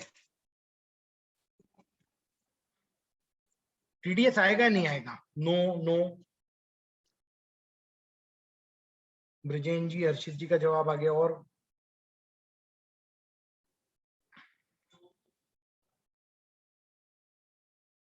और कोई जवाब सर? 5 लोगों ने जवाब दिया है। थोड़ा इंटरेक्टिव रहे तो ज्यादा अच्छा सीख सकेंगे। सर मैं वापस आपको रिपीट करता हूं, whether or not there is a PE in India, whether or not the services have been rendered in India, interest, royalty and fees for technical services will always deemed to be accrue and arise in India. तो चाहे मैंने US की bank से loan लिया, अब उसको interest दे रहा हूं मैं, भले फंड्स मैंने यूएस में यूज करे हो, कहीं भी कुछ भी किया हो, अगर इंटरेस्ट का पेमेंट कर रहा हूं मैं, तो it will always be deemed to accrue or arise in India. It will always be taxable in India. Interest, royalty, fees for technical services, business income की जहां तक बात आती है, it is taxable only when there is a PE in India. पर interest, royalty, fees for technical services में PE का कोई मतलब नहीं है. It is always taxable in India as per Indian Income Tax Act. Clear हुआ sir? ये case study से हमने इस कंसेप्ट को क्लियर करने का प्रयास किया है. रॉयल्टी, रॉयल्टी का मतलब क्या है? Right to use an asset, whether or not the asset is used in India, it is located in India, it is always taxable in India. अब सॉफ्टवेयर, अगर मैं सॉफ्टवेयर खरीद रहा हूं तो इंडियन इनकम टैक्स एक्ट तो बोलता है कि 1961 से it will always be deemed that software is royalty. तो सॉफ्टवेयर का पेमेंट कर रहा हूं तो एक्ट के हिसाब से तो ये हमेशा हमेशा हमेशा रॉयल्टी मान लिया जाएगा. पर DTAA में जाना पड़ेगा हमको, और DTAA में देखेंगे हम what is royalty. Royalty is a right to use any asset. उसको और डिफाइन किया गया है DTAA के अंदर कि any use of copyright, trademark, patent और एनी अदर सिमिलर. तो मैं जो सॉफ्टवेयर यूज कर रहा हूं, ध्यान दीजिएगा, मैं मोबाइल में एंड्रॉइड सॉफ्टवेयर यूज कर रहा हूं. ये Android software whether it is royalty और नॉट, एंड्रॉइड सॉफ्टवेयर यूज करने के लिए मैं पेमेंट कर रहा हूं, क्या ये रॉयल्टी है? इंडियन इनकम टैक्स एक्ट के हिसाब से तो है, लिख दिया है. अब हम कैसे अपने क्लाइंट को हेल्प करवा सकते हैं? DTAA देखेंगे. DTAA में भी रॉयल्टी को डिफाइन किया है, any payment for use of copyright और ट्रेडमार्क और पेटेंट और साइंटिफिक नॉलेज. क्या ये कॉपीराइट का यूज है? मैं एंड्रॉइड का यूज कर रहा हूं, एंड्रॉइड को कॉपीराइट कराया हुआ है, whether I am using this copyright, yes or no? Android software जो मैं यूज कर रहा हूं, जो कॉपीराइटेड है, क्या it is a use of copyright, yes or no? Sir chat box में जवाब दे सकते हैं. ब्रिजेन जी यस कह रहे हैं, विनय जी यस कर रहे हैं, सुनील जी यस कर रहे हैं. Sir I am using Android software, whether it is right to use that copyright or not. So sir, I am not using the copyright, I am using the copyrighted article. Copyright use करना मतलब उसका जो copyright करा रखा है वो उसको change करना या उसको यूज करना. मैं कॉपीराइट को कहीं लीजिए दीजिए नहीं दे रहा हूं. मेरे पास जो सॉफ्टवेयर है, it is a copyrighted article, not a copyright. मैं कॉपीराइट से मेरे को कोई लेना देना नहीं है, मैं तो कॉपीराइटेड आर्टिकल को यूज कर रहा हूं. तो रॉयल्टी की जो डेफिनेशन सॉफ्टवेयर की दे रखी है, इसमें DTAA को अंडरस्टैंड करते हुए एक्ट के हिसाब से तो हमेशा टैक्सेबल है. DTAA में सब जगह ये लिखा हुआ है कि there has to be use of a copyright, then only it will be royalty. और सुप्रीम कोर्ट ने हाल ही में इंजीनियरिंग एनालिसिस के केस में ये कहा है कि use of software is use of copyrighted article, not use of copyright. तो मैं एंड्रॉइड का यूज कर रहा हूं, एंड्रॉइड के कॉपीराइट का यूज नहीं कर रहा. एंड्रॉइड के कॉपीराइट में क्या लिखा है उससे मुझे क्या मतलब? उसका यूज कौन करेगा? जो एंड्रॉइड का कोई ऐप बनाना चाहेगा या एंड्रॉइड जैसा ही कुछ खरीदेगा, उसका कॉपीराइट खरीदेगा, तब रॉयल्टी होगी. हम तो कॉपीराइटेड आर्टिकल खरीद रहे, कॉपीराइट नहीं खरीद रहे, कॉपीराइट को यूज नहीं कर रहे, कॉपीराइटेड आर्टिकल को यूज कर रहे हैं. ये सुप्रीम कोर्ट ने इसको डिफरेंस को इंजीनियरिंग एनालिसिस के अंदर स्पष्ट किया है. सो सॉफ्टवेयर अगर DTAA किसी कंट्री के साथ है तो हम वहां पर उसको बचा सकते हैं, उस पर TDS नहीं आएगा. देन परचेज ऑफ सॉफ्टवेयर, ये सारे डिसीजंस आ गए इंजीनियरिंग एनालिसिस से लेकर, तो ये चीज को क्लियर कर दिया. इवन अगर हम कुछ सॉफ्टवेयर को मॉडिफाई भी करवा रहे हैं तो भी वो टैक्सेबल नहीं है, क्योंकि payment is only for use of software हम ये नहीं कह सकते भैया आप ये सॉफ्टवेयर किसी और को नहीं दोगे। अगर हमने ये कर दिया कि ये जो कॉपीराइट कराया सॉफ्टवेयर ये केवल हमारे लिए और किसी को नहीं दोगे, तो फिर वो कॉपीराइट का यूज कहला सकता है। देन अब बात करें फीस फॉर टेक्निकल सर्विसेज, ये बहुत बहुत इंपॉर्टेंट है। अगर मैं पेमेंट कर रहा हूं फॉर एनी मैनेजरियल, टेक्निकल और consultancy service, then it will always be fees for technical service. And अगर वो फीस फॉर टेक्निकल सर्विस है तो it will always be deemed to accrue or arise in India, whether वो technical service कहीं दी हो नहीं दी हो कुछ भी हो। अब एक बढ़िया एग्जांपल मैं आपके साथ में डिस्कस करता हूं, वापस चैट बॉक्स पे अपने अपने जवाब देने के लिए तैयार हो जाएं।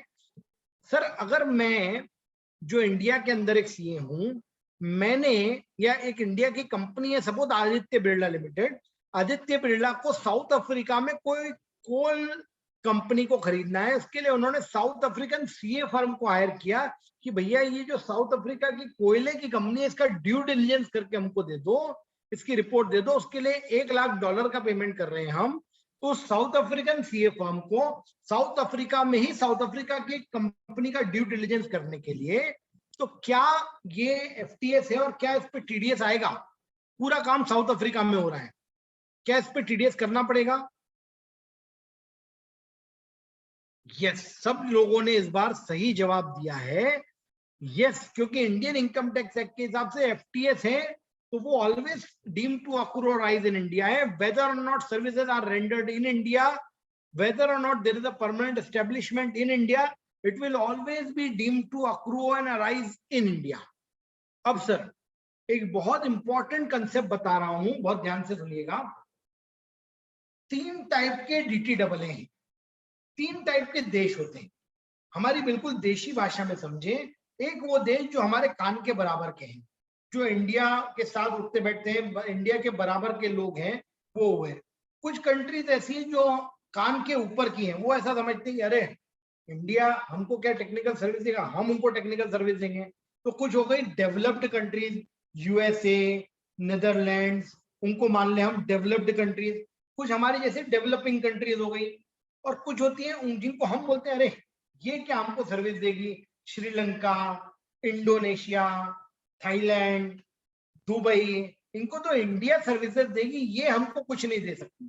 तो जब ये अलग अलग देश होते हैं तो इनके साथ में ही डीटीडब्ल्यू का अलग अलग तरीके से नेगोशिएशन होता है, और जब नेगोशिएशन होता है तो उसमें क्लॉज कैसे डलवाना उस पर बहुत इंपॉर्टेंट होता है।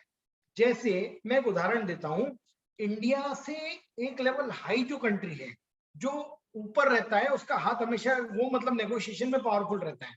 उदाहरण के तौर पे अमेरिका, यूएसए की बात करें, यूएसए ने सोचा कि यार हमारे यहाँ से इंडिया में बहुत मेक अवेलेबल टेक्नोलॉजी सप्लाई होगा, इंडिया को हम एफटीएस बहुत ज्यादा देंगे, तो हमारे रेजिडेंट को फायदा होना चाहिए, हमारे यूएस वालों को इंडिया में टैक्स नहीं देना पड़ेगा टेक्निकल सप्लाई पे। तो उन्होंने डीटीडब्ल्यू में एक लाइन लिखवा दी कि फीस फॉर टेक्निकल सर्विस तभी माना जाएगा when it is made available. इसका मतलब क्या होगा? मतलब अगर मैं यूएस की किसी फर्म से ऑडिट करवा रहा हूं तो इंडियन एक्ट के हिसाब से तो वो टेक्निकल सर्विस है, पर यूएस के हिसाब से नहीं, क्योंकि वो सर्विसेज इंडिया को मेक अवेलेबल नहीं करी। ये मेक अवेलेबल का मतलब ये होता है कि अगर वो यूएस की कंपनी इंडियन कंपनी का ऑडिट कर रही है तो वो नॉर्मल सर्विस दे रही है, पर इंडियन कंपनी को वो नॉलेज, स्किल, नो हाउ दे दे जिससे वो खुद ही अपना इंडियन कंपनी ऑडिट कर सके, तब वो नॉलेज मैंने मेक अवेलेबल कर दिया। जैसे अगर आप मेरे पास में कोई केस लेके आते हैं और मैं 15C भी साइन कर देता हूं, तो एक्ट के हिसाब से तो वो normally fees for technical services है, पर डीटीडब्ल्यू यूएस के हिसाब से नहीं है। क्यों? क्योंकि वो मेक अवेलेबल नहीं किया। पर ये सेशन में अगर मैं आपको बता रहा हूं कि मैं नॉलेज स्किल दे रहा हूं जिससे अब आप खुद ही 15 CA में डिटरमाइन करके साइन कर पाएंगे, तो इसके लिए अगर आप मुझे कुछ पेमेंट कर रहे हैं तो that is payment for making available that knowledge to you, तो उसको फीस फॉर टेक्निकल सर्विस तब माना जाएगा। तो ये मेक अवेलेबल वर्ड आपको देखना है, डीटीडब्ल्यू में अगर ये मेक अवेलेबल है तो आपको टेक्निकल सर्विस उसको मानेंगे ही नहीं नॉर्मल केसेस के अंदर। अब उदाहरण हम दें कि सपोज फॉर एग्जांपल मैं यूएस से कोई कंसल्टेंसी ले रहा हूं तो इंडियन एक्ट के हिसाब से वो कंसल्टेंसी तो मेरी नॉर्मली टेक्निकल सर्विस में आ गई, पर यूएस के आर्टिकल 12 में देखेंगे तो उसमें लिख दिया कि भैया मेक अवेलेबल। तो क्या है मेक अवेलेबल बोला जा रहा है? नहीं, मुझे केवल कंसल्टेंसी मिल रही है। वो कंसल्टेंसी मेक अवेलेबल मुझे ऐसी नहीं हो रही जिससे मैं खुद ही वो कंसल्टेंसी देने लग जाऊं। तो इसलिए मेक अवेलेबल इंपॉर्टेंट है सर। 80% केसेस में आप अपने क्लाइंट का टैक्स बचा सकते हैं, पर आप पहले क्लाइंट को एक्ट खोल के बताएं कि भैया ये एक्ट के हिसाब से तो इसमें जो है 10% टीडीएस आपको करना ही पड़ेगा। और सर अखरती तब है क्योंकि जब ये 10% टीडीएस क्लाइंट को खुद भुगतना पड़ता है, क्योंकि यूएस वाले को मतलब नहीं या किसी और देश वाले को मतलब नहीं, भैया मेरे को तो इतने पैसे गिन के आप दे दो, मेरे को ये चाहिए टैक्स वैक्स आप आपकी जानो। तो ये बहुत इंपॉर्टेंट कंसेप्ट होता है। इसलिए टेक्निकल सर्विसेज में अगर कहीं भी आपको पेमेंट करना है और नॉर्मली आपको दिख रहा है समझ में आ जाएगा टेक्निकल है, तो आप DTAA खोलो, मेक अवेलेबल है, क्लाइंट को बोलो भैया इसमें स्पेशल ओपिनियन लेना पड़ेगा और क्लाइंट से जो है अच्छी फीस चार्ज करके उसका टीडीएस पूरा बचा सकते हो। आप क्लाइंट को बहुत अच्छा फायदा इसमें करवा सकते हो अगर आपको DTAA का नॉलेज है तो। अब ये बात हुई हमारे से कान से ऊपर की कंट्रीज की, यूएसए, नेदरलैंड, यूके, इन सब कंट्रीज में जो है मेक अवेलेबल वर्ड है। तो जब भी हम ऐसी कंट्रीज को पेमेंट कर रहे हैं जो डेवलप्ड कंट्रीज हैं, हमारे से थोड़े से ऊंचे कान की कंपनीज हैं, तो वो सब कंट्रीज के केस में मेक अवेलेबल आपको मिल जाएगा। ट्रीटी खोलें, आर्टिकल 12 खोलें, मेक अवेलेबल है तो आपको फिर दिक्कत ही नहीं है, आपको टीडीएस काटना ही नहीं पड़ेगा क्योंकि एफटीएस नहीं है। और एफटीएस नहीं है तो क्या होगा, वो बिजनेस इनकम मान लिया जाएगा। आपको ट्रीटी में ही ढूंढना है। आप देखोगे business income business income business income है, ठीक है। एफटीएस एफटीएस एफटीएस में नहीं आ रहा तो कहां जाएगा, तो बिजनेस इनकम में चले जाएगा। तो बिजनेस इनकम कब टैक्सेबल होगा, when there is a PE in India. और यहाँ पर पी नहीं है तो it is not taxable in India. Sir ये क्लियर हुआ एग्जांपल? राइट। तो यूएस में, नेदरलैंड्स में, यूके में, इन कंट्रीज के अंदर ये मेक अवेलेबल का कंसेप्ट है। तो अब अगर मैं, नेदरलैंड की कोई कंपनी है जो इंडिया में मुझे कुछ गुड्स को टेस्ट करके उसकी अपनी टेक्निकल रिपोर्ट दे रही है, तो उस पे मैं अगर $5 लाख का पेमेंट कर रहा हूं तो क्या टीडीएस आएगा, यस या नो? नेदरलैंड की कोई कंपनी को मैं $5 लाख का पेमेंट कर रहा हूं, जो मुझे टेस्टिंग चार्जेस दे रहे हैं, नहीं आएगा। राहुल जी ने सबसे पहले जवाब दिया, बिल्कुल सही, क्योंकि मेक अवेलेबल नहीं हो रहा, वो मुझे केवल टेस्ट करके दे रहे हैं, मुझे वो नॉलेज नहीं दे रहे, मुझे वो सर्टिफिकेशन का पावर नहीं दे रहे जिससे मैं खुद ही अपने टेस्ट करके रिपोर्ट इशू कर सकूं। तो इसलिए that is not made available to us, तो इसलिए वो टैक्स नहीं होगा। अब ये तो बात हुई कान के ऊपर वालों की। अब कुछ ऐसे भी हैं, इंडियन गवर्नमेंट भी सोचेगी कि भैया यार अगर दुबई या थाईलैंड, इनको तो हमारा आदमी, हमारा इंडियन नॉलेजेबल पर्सन सर्विस देगा तो उनका टीडीएस वहां नहीं होना चाहिए, वहां उनका टैक्स नहीं कटना चाहिए, वहां उनका टैक्स नहीं कटना चाहिए। तो हमने ट्रीटी जब बनाई तो हमने दुबई में, थाईलैंड जैसी कंट्रीज की अगर आप DTAA देखेंगे तो वहां पर आपको फीस फॉर टेक्निकल सर्विसेज का क्लॉज ही नहीं मिलेगा, रॉयल्टी मिलेगा, टेक्निकल सर्विसेज है ही नहीं। तो इसका मतलब क्या होगा, अगर कोई इंडियन व्यक्ति दुबई वाले से टेक्निकल सर्विसेज ले रहा है फॉर एग्जांपल, और उसके लिए दुबई वाले को 1 लाख दिरहम का पेमेंट कर रहा है, तो अब ये जो 1 लाख दिरहम का पेमेंट है, इसमें ये देखा जाएगा कि भैया उस व्यक्ति ने जो सर्विस एक्ट के हिसाब से, तो मैंने टेक्निकल सर्विसेज ली है, टेक्निकल सर्विसेज ली हैं तो मुझे पेमेंट करना पड़ेगा उसको। पर दूसरे हैंड पे मैं DTAA खोला तो उसमें मुझे टेक्निकल सर्विस का क्लॉज ही नहीं मिला, तो मैं क्या करूंगा, DTAA में देखूंगा और क्या है क्या है क्या है। तो DTAA के अंदर जैसे मुझे दिखा कि रॉयल्टी है, ये रॉयल्टी तो है नहीं। तो फिर मैंने देखा बिजनेस इनकम, तो बिजनेस इनकम कब टैक्सेबल होगी, when there is a PE in India. India में पी है नहीं, तो क्योंकि इंडिया में पी नहीं है इसलिए it will not be taxable in India. तो यूएई, थाईलैंड जैसी कंट्रीज से अगर हमने टेक्निकल सर्विस की है तो इंडियन गवर्नमेंट को एज अ होल फायदा है, इसलिए वहां पर टेक्निकल सर्विस का क्लॉज नहीं है। तो ऊपर वालों में भी दिक्कत नहीं, नीचे वालों में भी दिक्कत नहीं, जो बराबरी वाले हैं वहां पर एक्ट और DTAA में दोनों में टैक्सेबल हो जाएगा अगर टेक्निकल सर्विसेज उनसे ली है तो। राइट सर, क्लियर ये चीज? एक और बहुत ब्यूटीफुल कंसेप्ट होता है सर, जब हम ट्रीटी का नेगोशिएशन करते हैं तो हम बोलते हैं यार इससे ज्यादा हम नहीं दे पाएंगे, सामने वाला बोलेगा सर इतना तो देना पड़ेगा। फ्रांस वाला आया, भैया मेक अवेलेबल तो देना पड़ेगा। हमने बोला नहीं नहीं भैया यार, अब तुम्हारे यहाँ हम जो है मेक अवेलेबल किसी को देते ही नहीं, आपको दे ही नहीं सकते। फ्रांस वाला बोलेगा यार हमको मेक अवेलेबल तो दे दो। हमने बोला हमने यार किसी को देना बंद कर दिया, अब हम दे ही नहीं रहे साबित कर, तो फिर क्या होगा? फ्रांस बोले चलो ठीक है, नहीं दे रहे ना, कोई बात नहीं, और मेरे को नहीं दोगे तो फिर किसी को और को भी नहीं दोगे। हमने बोला हाँ बिल्कुल ठीक है चलो। हमने बोला यार कंक्लूड हो रही है। फिर ये हुआ, फ्रांस वाले ने बोला अच्छा एक काम करो, मेरे से बेटर छूट तुम आगे किसी और को नहीं दोगे, मेरे को तुम बोल रहे हो इससे ज्यादा नहीं दे सकते, मान लिया, फिर इससे ज्यादा किसी और को दिया तो वो मेरे को भी मिलेगा। तो ये होता है मोस्ट फेवर्ड नेशन। फ्रांस की DTAA में मेक अवेलेबल नहीं है, पर उसमें हमने लिख दिया कि फ्रांस मोस्ट फेवर्ड नेशन है, मतलब इसके बाद अगर हमने किसी को मोस्ट मेक अवेलेबल दिया तो ऑटोमेटिकली फ्रांस में भी उसको पढ़ा जाएगा। ये प्रभाव है मोस्ट फेवर्ड नेशन क्लॉज का। तो हमने फ्रांस की ट्रीटी देखी, उसमें मेक अवेलेबल नहीं मिला, और वहां हमको दिख गया ये मोस्ट फेवर्ड नेशन। तो हमने देखा फ्रांस के बाद किसी को मेक अवेलेबल दिया क्या? हाँ दिया है, तो वो फ्रांस को भी उसका एडवांटेज मिलेगा। तो ये एक इंपॉर्टेंट कंसेप्ट है जो हमको पता होना चाहिए। ये अगर बेसिक आइडिया है तो हम इंटरनेशनल टैक्स में बहुत अच्छी बचत अपने क्लाइंट की करा सकते हैं, बहुत अच्छी सर्विसेज दे सकते हैं। तो पहले तो क्या देखना है हमको? बिजनेस इनकम है तो वो तभी टैक्सेबल है जब बिजनेस कनेक्शन पी हो। Interest royalty fees for technical services always taxable in India as per act. फिर interest royalty fees for technical services में टेक्निकल सर्विसेज इंपॉर्टेंट है, तो उसमें मेक अवेलेबल अगर DTAA में है तो TDS नहीं काटना है। FTS ही नहीं है DTAA में तो भी TDS नहीं काटना है। अगर मेक अवेलेबल नहीं है, FTS का क्लॉज है, पर मोस्ट फेवर्ड नेशन है जैसे फ्रांस है, तो उसके बाद अगर किसी को छूट दी हो तो वो बेनिफिट उसको अप्लाई होगा। तो ये FTS के साथ में हमने डिस्कस कर लिया। तो यहां तक क्लियर है सब लोगों को? अब FTS हमने देख लिया। कुछ ई कॉमर्स पेमेंट, अब हम कुछ एग्जांपल देंगे। जैसे मैंने कोई वेब सर्वर जो है या वेबसाइट है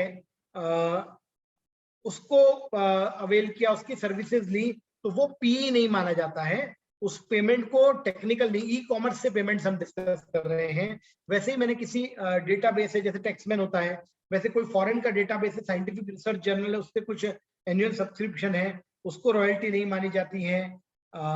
इसी तरीके से कोई फॉरेन से कोर्स कर रहे हैं हम, या इस तरीके के जो कोर्सेज हैं, तो उसको भी अब इसमें अलग अलग DTAA के हिसाब से हमको देखना पड़ेगा। तो it has to be seen. जैसे ई लर्निंग कोर्स है, ऑनलाइन इंफॉर्मेशन कुछ हमको ऐसे कोई कोर्स से मिल रही है, तो वो फॉरेन में नॉलेज है जिसको हम राइट यूज कर रहे हैं, तो that will be right to use that knowledge, technical know how, तो उसको रॉयल्टी मान लेंगे। तो ये अलग अलग टाइप के नेचर के लिए अलग अलग चीजें हैं। कई बार ये होता है कि हमारी इंडियन पार्टनरशिप फॉर्म में फॉरेन के पार्टनर्स हैं, जैसे अगर नॉन रेजिडेंट पार्टनर्स है उनको कोई पेमेंट किया जा रहा है, तो उसके अंदर भी हमको ये देखना है कि यार वो नॉन रेजिडेंट पार्टनर क्या सोर्स ऑफ इनकम इंडिया में, फॉर्म इंडिया में है, तो उसको TDS हमको करना पड़ेगा। नॉर्मली पार्टनर को इंटरेस्ट या रेम्युनरेशन देते हैं, उस पर TDS 194 में कहीं नहीं है, पर फॉरेन में है तो 195 में, क्योंकि वो सम चार्जेबल टू टैक्स है पार्टनर के हाथ में, तो इसलिए इट विल बी TDS आपको करना पड़ेगा। अब एक्ट में जो लिखा है अमाउंट क्रेडिटेड और paid which ever is earlier, मैंने आज प्रोविजन कर दिया, फॉरेन में बिल आया तो भी मुझे आज TDS करना है, पर DTAA बोलता है अमाउंट पेड।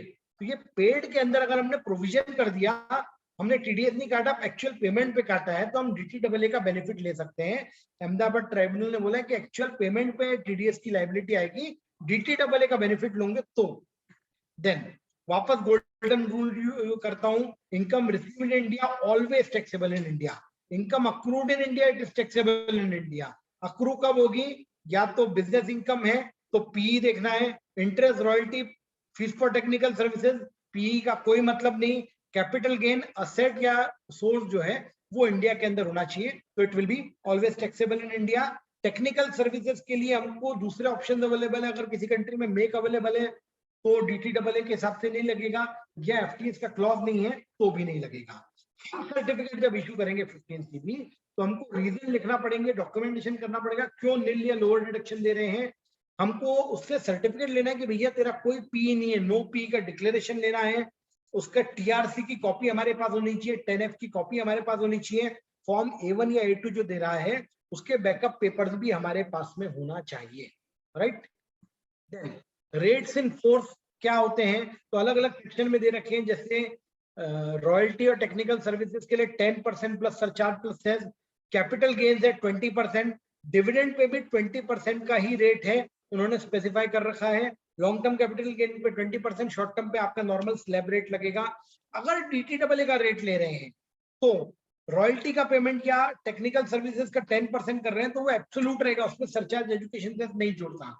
DTAA का रेट 10% है, एक्ट के हिसाब से 10% प्लस सरचार्ज प्लस सेस है, तो अगर 10.8% और 10% DTAA में लिखा है तो वो 10 ही रहेगा, उसमें सरचार्ज सेस नहीं जुड़ेगा। तो DTAA के रेट्स एब्सोल्यूट होते हैं और दोनों में से जो फेवरेबल हो वो प्रिवेल करेगा। अगर डिडक्शन नहीं किया तो असेसिन डिफॉल्ट मान लिया जाएगा उसको, उससे टैक्स वसूलेंगे, 15% इंटरेस्ट पर एनम है, 221 की नॉन डिडक्शन की पेनल्टी है, 271 कैपिटल सी की पेनल्टी है असेसिन डिफॉल्ट की। प्रोसिक्यूशन भी लॉन्च किया जा सकता है 276B में, 40A1 में उस एक्सपेंस का 30% आपको डिसअलाउ कर दिया जाएगा और असेसी को रिप्रेजेंटेटिव असेसी भी माना जा सकता है। तो इस तरीके से नॉन डिडक्शन के ये सारे कॉन्सिक्वेंसेस हैं। तो ये मैंने इंटरनेशनल टैक्सेशन का नॉलेज आपको मेक अवेलेबल कर दिया, जिससे अब आप अपने क्लाइंट्स को सर्विसेज प्रोवाइड कर सकते हैं इंटरनेशनल टैक्सेशन की। और आई बिलीव कि अब आप सब लोग लगभग इंटरनेशनल टैक्स के एक्सपर्ट हो गए हैं।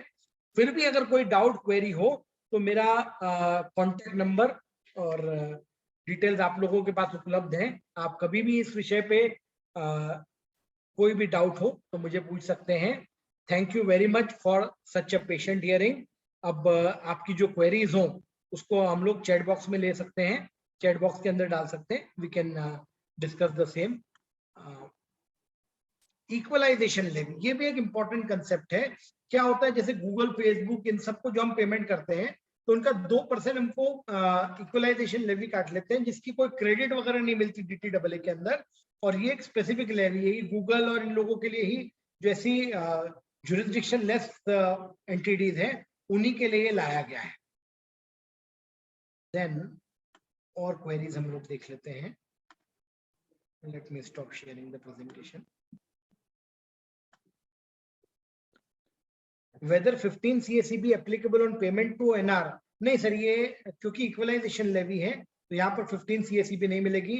रोहन जी, इस प्रेजेंटेशन की रिकॉर्डिंग आपको उपलब्ध रहेगी CIRC की जो हमारा ऑफिशियल चैनल है उसके ऊपर, यूट्यूब चैनल के ऊपर ये अवेलेबल रहेगी रिकॉर्डिंग। प्रेजेंटेशन के लिए मेरा नंबर आपके पास है, आप मुझे व्हाट्सएप कर दीजिएगा तो मैं आप लोगों को प्रेजेंटेशन सेंड कर दूंगा। ब्रिजेन जी का क्वेश्चन है, transfer from NRO to NRE taxable. देखिए, मेरे एक जेब से पैसे निकाल के मैं अपने दूसरे जेब में अगर रख रहा हूं तो it is not payment from one person to another. तो इसमें हमारा बैंकर से डिटेल हुआ, यहाँ पे 195 में कवर नहीं होता, पर बैंकर्स का कहना है क्योंकि ये LRS की लिमिट उनको ट्रैक करनी रहती है इसलिए 15 CA लेते हैं हम। तो 15 CA का पार्ट डी भरना है, 15 CB तो फिर भी नहीं लगेगा आपको, 15 CA का पार्ट डी भरना है। 15 CA में जो कुछ चीजें होती हैं, हाँ ये भी मैं आपको बता दूं, 15 CA के अलग अलग पार्ट है। 15 CA में अगर रेमिटेंस टैक्सेबल नहीं है तो केवल 15 CA का पार्ट डी, रेमिटेंस टैक्सेबल है तो उसके दूसरे पार्ट भरने पड़ेंगे। और रेमिटेंस टैक्सेबल है और 5 लाख से ज्यादा के हैं तो 15 CB भी लगेगा उस केस में। अगर एनुअल रेमिटेंस 5 लाख या उससे ज्यादा के होने वाले हैं तो 15 CB भी लगेगा और 15 CA भी आपको भरना है। 15 CA तो टैक्सेबल है या नहीं है, हर केस में आपको भरना है, केवल पार्ट्स अलग हैं। जब भी 15 CA रहेगा, पार्ट अगर टैक्सेबल नहीं है तो 15 CA का पार्ट डी भर दें, कोई इशू नहीं आएगा उसके अंदर। राइट सर, और जो क्वेरीज हैं उसको हम देख लेते हैं, या आप लोग अपने आप को अगर अनम्यूट कर सकते हैं तो भी इन क्वेरीज को हम डिस्कस कर सकते हैं, या मैं चैट बॉक्स के अंदर देख लेता हूँ। NRO टू NRE अगर है तो there is no tax, then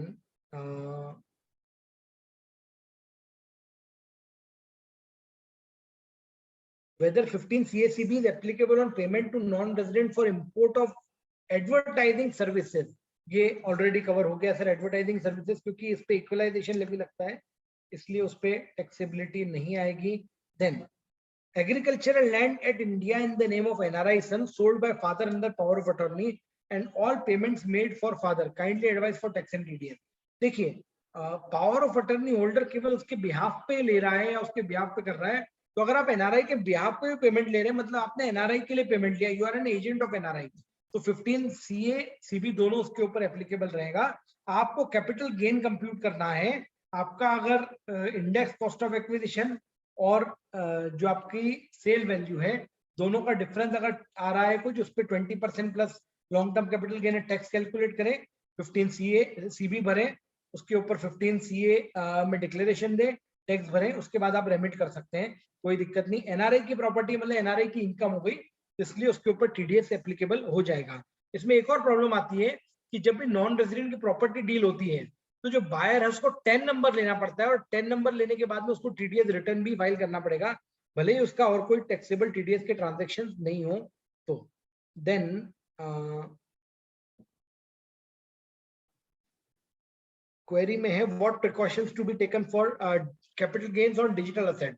sir, अगर आपके पास कुछ अवेलेबल डॉक्यूमेंट नहीं हो तो एंश्योर की जो ग्रॉस वैल्यू है, जो आपको सेल कंसिडरेशन मिला है डिजिटल असेट सेल करने का, उस पे एमएमआर के ऊपर आप टीडीएस काट लें. अगर आपको कोई भी डॉक्यूमेंट वो दे रहा है कि नहीं मेरी इतनी इनकम नहीं है, तो आप उससे सारे प्रूफ लें जो सेल्फ एविडेंट हो, तभी आप उसको उसका बेनिफिट दे सकते हैं. अदरवाइज ग्रॉस वैल्यू पे टीडीएस काट लिया जा सकता है. डज एनआरआई अगर डिस्क्लोज नहीं करता, ये ऑलरेडी कवर हो चुका है सर हमारा. Then in case of import where amount is not taxable, we have to form 15 CA. Sir rule 37 बीवी में इंपोर्ट के लिए एग्जेम्पशन दे रखा है, तो वहां पर 15 CA की रिक्वायरमेंट नहीं है. If any Indian company paying outside India for services availed outside India, sir services अगर टेक्निकल है तो whether or not services outside India, it is always and always taxable in India. Father made remittance to his son as gift of rupees 4 lakh. I think 15 CA CB not mandatory. Sir 15 CA का part D भरना पड़ेगा आपको, क्योंकि father ने बेटे को जो gift भी दिया है, तो वो नॉट टैक्सेबल के केस में भी 15 सीए का पार्ट डी तो भरना ही पड़ता है आपको, और ये एलआरएस के अंदर होगा आपका. Then right sir, so I believe Indian company made payment to Google PTC private limited and MongoDB foreign companies for storage of server. TDS applicable और व्हाट? देखिए, सर्वर उनका अब्रॉड है, वहां पर आप स्टोरेज के लिए पेमेंट कर रहे हैं. अगर उस अब्रॉड सर्वर में स्टोरेज के लिए पेमेंट कर रहे हैं, तो you are paying making payment for right to use their asset. तो ये एक तरीके से रॉयल्टी में कंस्टिट्यूट हो जाएगा, तो 10% टीडीएस इसके अंदर आ जाना चाहिए. Right sir. So I think एक और क्वेरी है, long term capital gain sale of property TDS cover under 195. Yes, हम ऑलरेडी इसको बहुत डिटेल में डिस्कस कर चुके हैं कि लॉन्ग टर्म कैपिटल गेन है, तो it will be covered. Right. So I think all the queries are taken care of. So thank you very much for such a patient hearing. Thank you very much. और कोई भी doubts या queries हो तो you can contact me, and I think abhi CIRC की कोई meeting चल रही है, so even on behalf of the CIRC, I am thankful to the CIRC for organizing this program and giving me opportunity to speak, and I am also thankful to all the members, all the participants who have attended this useful seminar. Thank you very much. Thank you, sir.